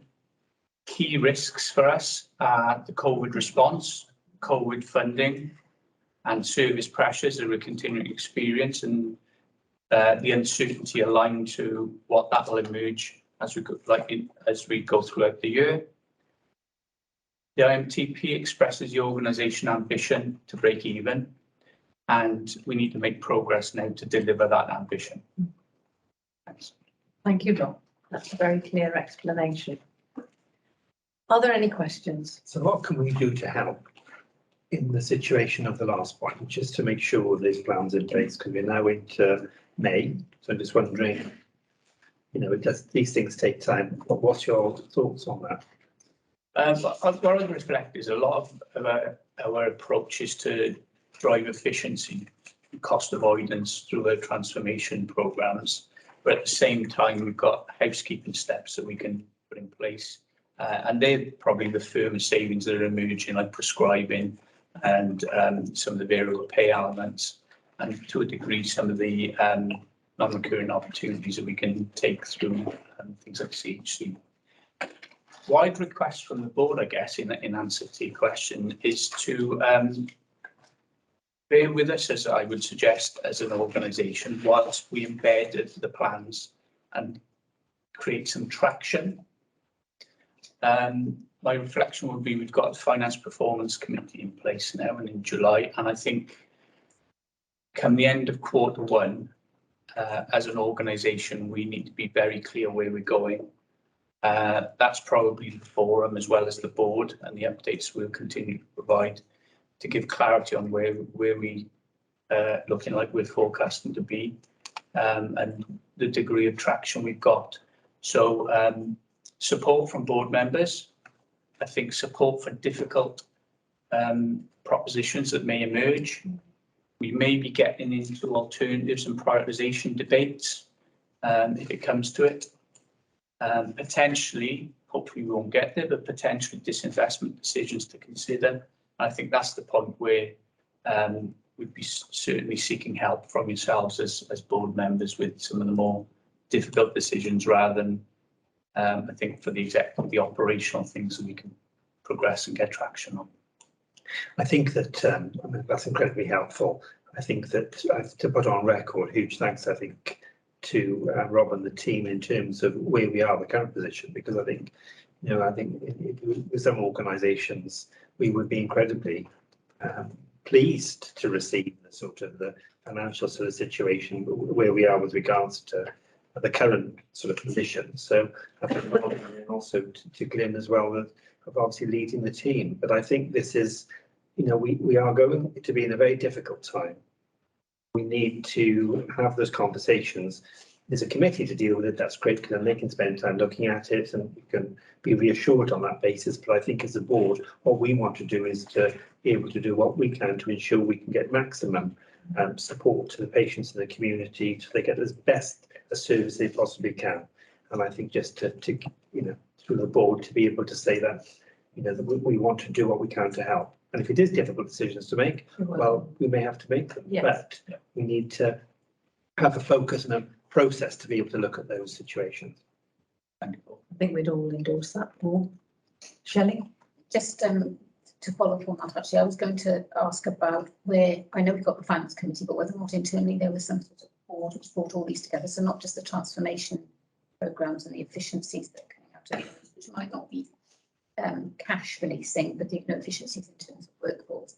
But I think if we're going to deal with that, if you like, at the finance committee, I think that's really important. I think we can focus there and have a better understanding about those things that you probably talked about, housekeeping, like the prescribing and such like. Because I think at the moment we've focused on those transformation services, which I think will produce efficiencies, but we could be talking about 3-4 years down the track, and that's not going to solve the problems that we currently have here. The other point I would just like to make is that I think we need to make sure that this isn't seen as a finance issue. So it's not the finance department that have to make these changes and provide those efficiencies and better use of resources. It is a whole organisation thing, and I'm not suggesting that isn't the case, but there is a tendency to perhaps sometimes say, oh, you know, that is finance. So I would make a plea that, you know, this is dealt with as a whole, as an organisation, because whilst we make savings and we try to reduce that deficit because of all the other things going on, you know, it is getting bigger, unfortunately. So I think hopefully going through the committee now, we can perhaps have a good focus. I'm sitting next to the chair, so I hope I'm not speaking at it all. Richard. And obviously that gives us a link into the board, and we think we'll have more understanding and knowledge about them, perhaps a detail about some of those, how those programmes are developing and where the efficiency is going to be. I think potentially, when we're talking about transformation, it's about the domino effect potentially of, I don't know, changing one part of the system, which potentially actually might cause increased work and costs in other parts of the system. So, yeah, I would fully endorse that approach into. Thank you. Any further questions or comments? Can I just respond? Are you waving at me? Yes. The computer's gone like out on my hand. Oh, sorry. No, just to assure Shelley, the whole exec team and the wider organisations behind this, that we do get traction. We really must focus on the cost effectiveness of care and how best we can provide a comprehensive service to the population. It's really important. So thank you very much, Rob, for that and your clear explanation. The performance report, please, Nicola. Sorry, just put my camera on. It works. If it works, it will. Okay, thanks. So this is the standard performance report. This will be the last one in this format, because obviously when we go into July, we introduce the new performance and outcomes framework, so we'll take a new approach. It has been set though in the context of a brief summary of where we are on the annual plan, but we'll have a more comprehensive update at the board with the annual, along with the annual report and so on the 14th of June. So just picking up on some of the more kind of high level key performance measures that we've kept a particular focus on at the board in the last year or so. Firstly, focusing on elective care, and I know we've talked quite a bit already around planned care recovery. We did in March see a slight reduction in the number of people waiting more than 36 weeks, reducing from 33,000 down to 32,000. And if you look back at last March, if I'm trying to do a bit of an annual look back, we were at 35,000. So we are 3,000 in this, despite the challenges the last 12 months have brought, particularly around the winter period and Omicron and so on. It peaked at 39,000 in August, so we brought it down quite a bit. And we're probably the only health board that has seen any kind of dramatic reduction. A lot of them are holding their own really. So I think that's a testament to the hard work and our ability to maintain a lot of elective care at Neville Hall and Royal Gwent, I think, at times of high emergency pressures. We've seen a slight reduction in 52 and 104 weeks in March, and continues to be a key issue. And I know Welsh Government are now setting targets for nobody waiting more than 52 weeks for an outpatient, I think now by December. I think this is going to be a challenge for all health boards as we've got such big numbers, and how we risk prioritise and try to time prioritise, and recognising the risk of people waiting a long time can bring as well. But it's a really difficult balance for the team, and we're going to try to do some more modelling to understand the ability to deliver some of these tasks, which will need to be in focus.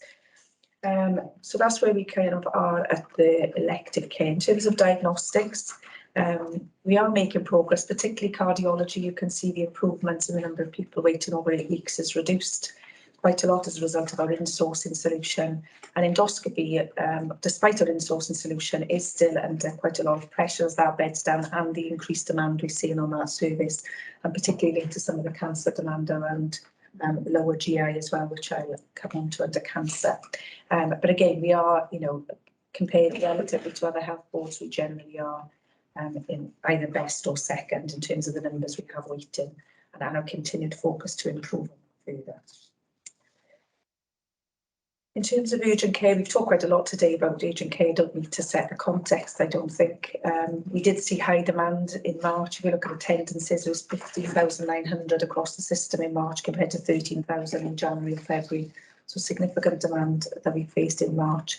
And despite that, we did see improvements in ambulance handovers, albeit there's still far too many of them. Our 12 hours was improving, and we still got the best 4-hour performance across all the health boards if you take out Powys and got a major A&E, albeit we know the whole of the urgent care system in Wales is under significant pressure, but we are generally showing a marginally improving trend at a time of increasing demand down to intense system pressures that we've all talked about, and continues to be an absolute top priority for us and a key focus. We've had various sessions as exec and the board in terms of what we can try to do differently to respond to that. I think it is important that our MIUs are consistently, in the high 90s or high 80s in terms of turning people around in the 4 hours. And I think that's working, and their numbers are increasing as well. So I think the graphs as well showing the report around delayed transfers of care and the challenge we've got around trying to get people out of hospital, both for social care issues and others. And I think our length of stay, that increased length of stay, the number of people who are more than 21 days is putting us under significant pressure. So I think that whole system discussion we've been having is an absolute focus for us. In terms of cancer services, Rhiannon mentioned earlier a session we have. I think cancer is a real area of concern in terms of the backlog, and our ability to get people through that 60-day target. We're making some good improvements in some areas. You can see from the report, breast, we had an improvement from 31% to 70% in March, which was really good. But we see in demand in colorectal that is quite significant, that we are trying then to manage through those pathways. So that demand, we are still treating more people than we were before, but that demand and trying to get them through the pathway with some of the diagnostic challenges, the outpatient challenges, and then the treatment is is a key focus for us. But there's been, I know Leanne and her teams have done a deep dive by each tumour site, so we're really clear about what the issues are for every tumour site, which will vary from diagnostics. Some there might be some of our specialist access into the tertiary centres, but there is real focus on it. But I think it is one we need to really keep our eye on as we go into the new year, recognising the significance of not getting some of this right. In terms of stroke, a continued pattern really in stroke services, continue to have pretty good performance around patients being seen by a consultant within 24 hours, but low performance around 4 hours admission to the ward and access to speech and language therapy. Although we have seen some improvement in the speech and language therapy access, and hopefully that will improve as we recruit some more speech and language therapists that we've previously improved. We've talked recently in the last week about how we can try and protect some of the stroke capacity for direct access, so that's something we were discussing again last week. And despite that, our mortality data is showing that we are still fairly, we compare relatively well compared to peers, and there's nothing that is jumping out at us of concern in terms of the mortality data. We've got recently, there's a new consultant being appointed, and we've recently had our GIRFT report that we're waiting for that to be formally received, and there'll be recommendations in there. And I know Leanne and Peter have been involved in some of the feedback, and there are things we think we can do quite quickly around that. So, and I know there's quite a bit of work going on around the regional discussions around stroke, and more work we need to do as a regional team. And then finally around mental health, it's been quite tricky to report mental health because we had issues with our EPEC system and our ability, we haven't been able to report properly since the 10th of March. It is worth mentioning this also links to one of the reasons we've had to delay the WCCIS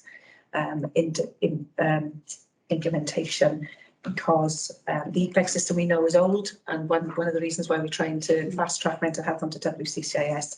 And the data store, I'll try to put it in simple terms, the data store ran out of storage space and therefore has not been able to take the data from the main system into the reporting system. They are confident that can be upgraded and addressed, so we are hoping in the next few weeks that will be addressed and we'll then be able to report back. We won't lose the data, it's sitting there somewhere else, I've double checked that. And one of the reasons we didn't go onto WCCIS was because we would have gone into the new system with 6 weeks of data missing. It was a good idea. So once we've got this corrected in EPEC will not only help our WCCS plan, but we will then be able to report properly on mental health. So I think the teams have been doing what they can manually. But despite that, we know that there are still issues for us around the interventions within 28 days target. We are still not seeing, I think it's around 15%. We were predicting in March, and I know, Chris, we've talked about this in preparation for our Welsh Government meeting tomorrow, but there is a plan for increased capacity because there's funding being identified as part of the mental health funding, and Chris is going to be bringing a paper around increasing capacity to meet that demand in our area. So this is going to be an area that we've got to have a continued focus on in the early part of the new year. In addition to that, some of our children's services around neurodevelopmental, again, was around 56% in March. Interestingly, it was second best in Wales, but I think all of them are not in a great place on this. But again, further work being done by the division to address that, and we've got kind of a new model that we're still making sure is bedded down, but there is an increased demand into that service as well that we are trying to meet. So ongoing work, I think they are the two areas, is that 28 days to intervention and the neurodevelopmental are the two I think we need to keep our eye on.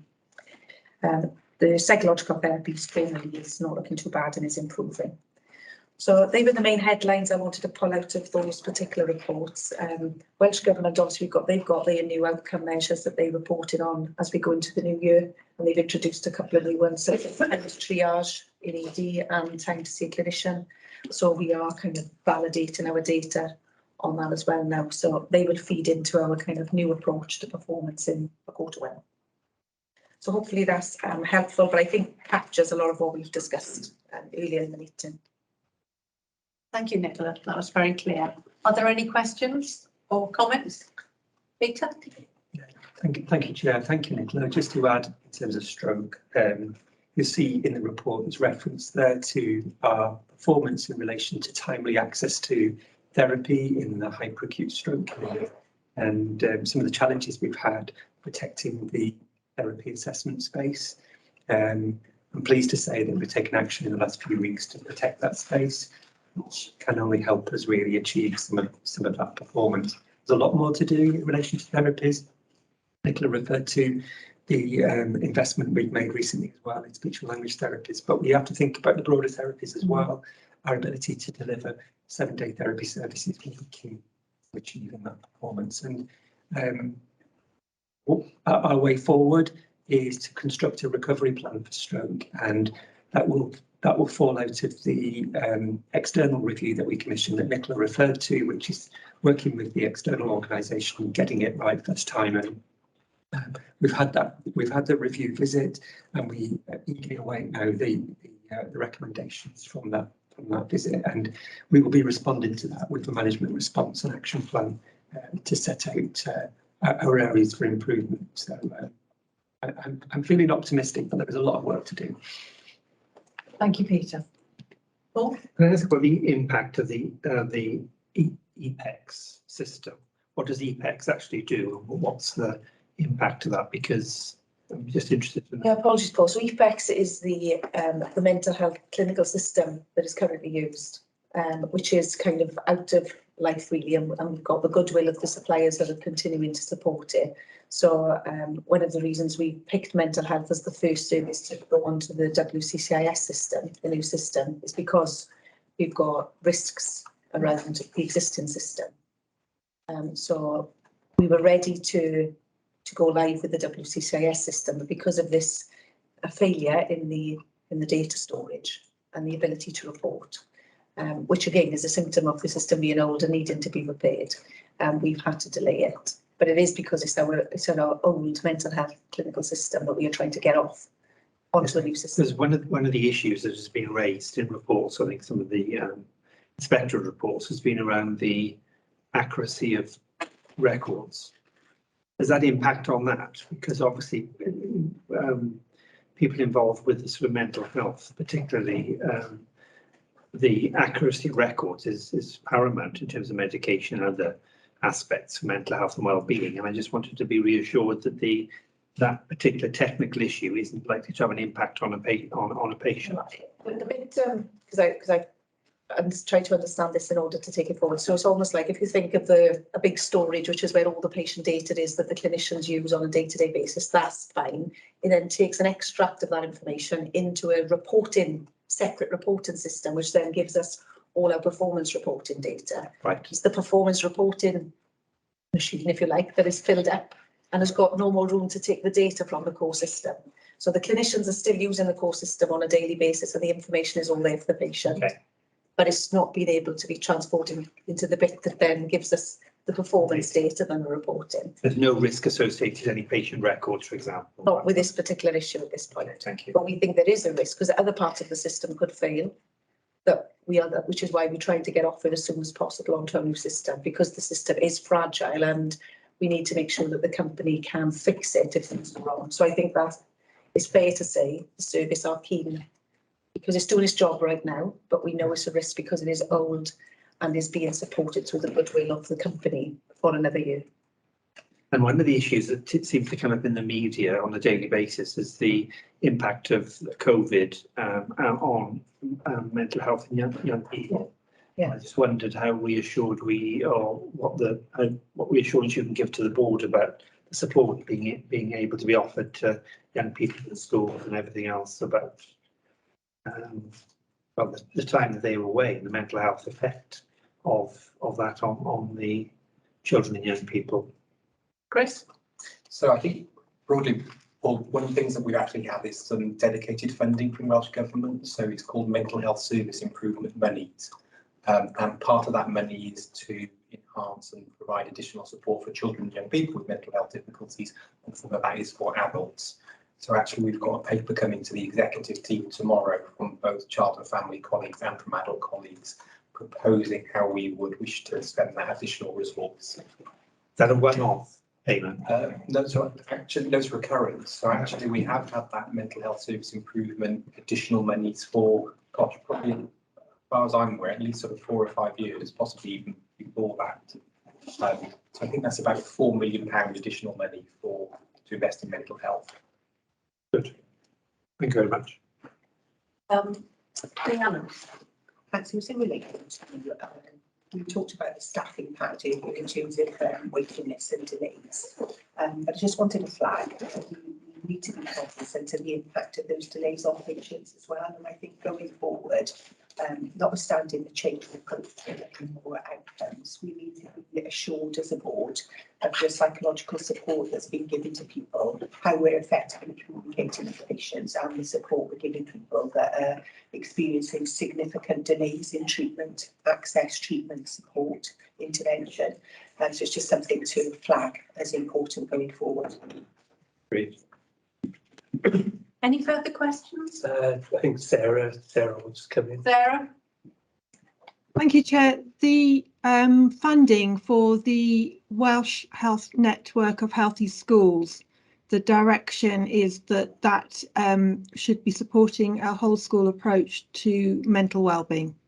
So that scheme is focused on promoting the mental wellbeing of the school population as a whole, as opposed to what Chris has outlined in terms of supporting individuals with additional services. Thank you, Sarah. Any further questions? Okay, thanks. Thanks. A huge amount of work going on here. A load of pressure on the services and the people. And I think what we really must do is ensure that people who are having to wait understand where they are in the queue, how long, and what alternatives are available to them. Because I think being uncertain must be extremely difficult indeed. Okay, the strategic risk report then, please, Glenn. Okay, thank you, Chair. Again, I'll try and keep this fairly brief. This is a high-level overview of the strategic risks that we've identified as a board. There are 23 in total, and of those 13 that we've classed as being high risk. I was just going to draw attention to the changes in the risks that we've made since the last reporting period. So in terms of the safeguarding risk, we've proposed that that's de-escalated and removed as a risk. Also, I think given what we're seeing around COVID and the improving situation in terms of infection control, but also the number of patients that are admitted to hospital who have COVID also is reducing significantly. The risks around infection control and service capacity have also been de-escalated. We do have one new risk, which is obviously reflecting the fact that we are responding to the crisis in Ukraine, and as a result of that, that will have an impact on some of our services that we provide locally. So we've identified that as a new risk, particularly the impact that it may have on very specific services like health screening, for instance, and some of our primary care services.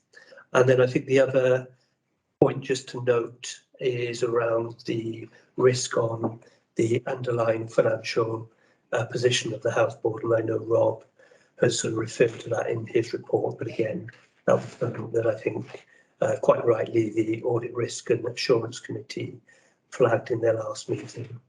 And I know we've already discussed that in terms of focus on that. We've got a board development session planned, I think, for later in June to again look at some of our risks, the risk appetite statement and some of the definitions. So again, I think it's an opportunity to refresh some of this, and that will enable us to present a revised insurance framework probably to the board in July. I think that's all I really wanted to cover, but happy to take any questions. Thank you, Glenn. Any questions? Shelley? So the meeting was around the Ukraine risk, and the committee accepted, the audit committee accepted that needed to be a risk. We need to have the full risk assessment to understand exactly what the risks were going to be. So I think there was some more work going to be done around that. So I'm not sure if that's in, I can't the system again now.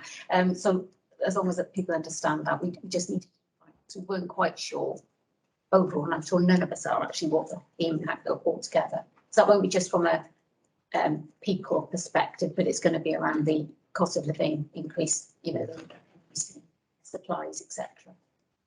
Yes. Yeah, no, that's quite wide ranging, and I know that Welsh Government are actually doing a wider piece of work around cost of living. Yes, that's very true. Okay. Okay. So any questions on this? No? Thank you very much. Very clear report. Thanks, Glenn. Okay. The executive team report. Yeah, again, I won't go through this in detail, but hopefully people find this helpful. Again, I think as we review our accountability arrangements, we will probably try and bring back a report from the exec team that's more reflective of the sort of report that you get from the other subcommittees from the board. But at the moment, I've remained with this sort of format. So what you'll see here is some of the things that the executive team have been looking at and dealing with over the last couple of months. In addition, we thought it'd be useful to reference the recent Welsh Government publications on both the urgent and emergency care 6 goal work. And I think as we go through this year and we report to the board on delivery against our IMTP priorities, what we will try and do is clearly reference where and how it contributes to the 6 goals. There's a bit of a sort of a mapping sort of exercise required to show that actually, I think a lot of our IMTP priorities will already contribute in quite a significant way to those 6 goals, but it's not always apparent unless you're actually in the detail yourself, really. So we will do that. The second publication then was the National Planned Care Recovery Plan. Again, you'll see there's some high-level targets there that Welsh Government are looking for NHS Wales to deliver on. Nicola referred to one or two of them earlier. And again, we will come back at a later stage and present the planned care recovery plan that we've got locally. I think it's important to say we're already making progress on some of those planned care services. And of course, some of this then ties into the regional work that we're doing. And I know the chair mentioned earlier about the regional work that's taking place between the 3 health boards in South East Wales. And probably just important to say that we've discussed, if you like, a sort of a mandated set of principles that we will all aim to work to as part of trying to come up with a collective solution. I think we're probably in a different place now than we have been in previous years with the 3 health boards in the South East Wales region. There is I think more of an appetite to work together, and I think probably in part because of the pandemic and the scale of the challenge that we face, that we recognise that we need to work together to resolve some of these very long waiting times for many patients. So I think, as the chair said, we will focus initially on three broad areas: ophthalmology, orthopaedics and diagnostics. And Nicola is leading the work on the regional ophthalmology work, which I think is probably more progressed than the other 2. Number of other items that I've covered off within the exec team report. Again, I've made reference to the support that we're providing for Ukraine. I think as we progress through the next few weeks, we get a better understanding of what that means exactly on some of our services and some of the wider implications. And then the other one, just to reference, is the Wellbeing Centre. Again, I know we briefly touched on it earlier in the agenda, but we resubmitted our plan and business case to Welsh Government for the Wellbeing Centre of Excellence. So I just wanted to draw that to people's attention.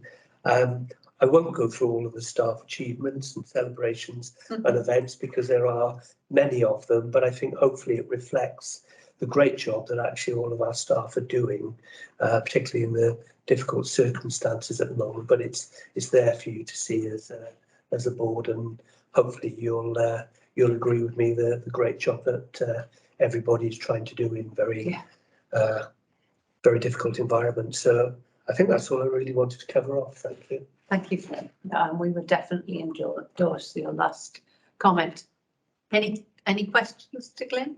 Yeah, no question other than to say I find the report incredibly helpful, Glyn, because I think what it looks at is you cover the national, you cover the executive team, and I think this really exciting, this opportunity, the Wellbeing Centre, which is going to be open later this year, which I think is a going to be a great addition again for the organisation. It mentions Ukraine, the international regional working, and the celebration achievement events. I think it is important for us to celebrate and to recognise people. And I noticed the International Nurses Day in particular, and the visit to the Serenu Children's Centre, which again would have made a huge difference there. And finally, then the Scholarship Award. So when you bring all that together, it really adds all the really positive things that are happening, which sometimes we may well miss as the as a board because we concentrate on other areas. So I really do welcome this part of the agenda, because it gives an opportunity just to be updated and to be able to say thank you to everybody and to recognise those who have been recognised. Thank you. Yes. Thank you. Any further comments? No. Could we move then, please, to the key matters from committees of the board?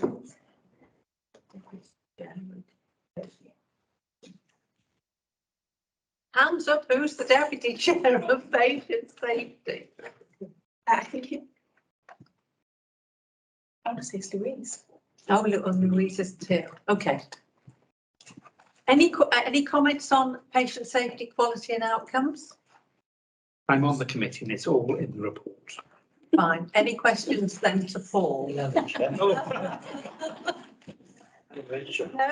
Okay. Audit, risk and assurance, Shelley? Much the same. Everything I think is in there. We covered it. Just to let you know that the counter fraud annual report and the submission domain we have now. Oh, we couldn't do it at the time. On there, but now he's sent off tonight as well, so that's fine, well within the timeline. Good. But yes, the rest of the report, and I'm happy to answer any questions. Any questions to Shelley? No. Okay. People and culture, Louise isn't here. I'm vice chair. Happy to take questions, all in the report. Okay. Any questions on that? Partnerships, population health and planning. Any questions? No, don't you? And shared services partnership, Glyn.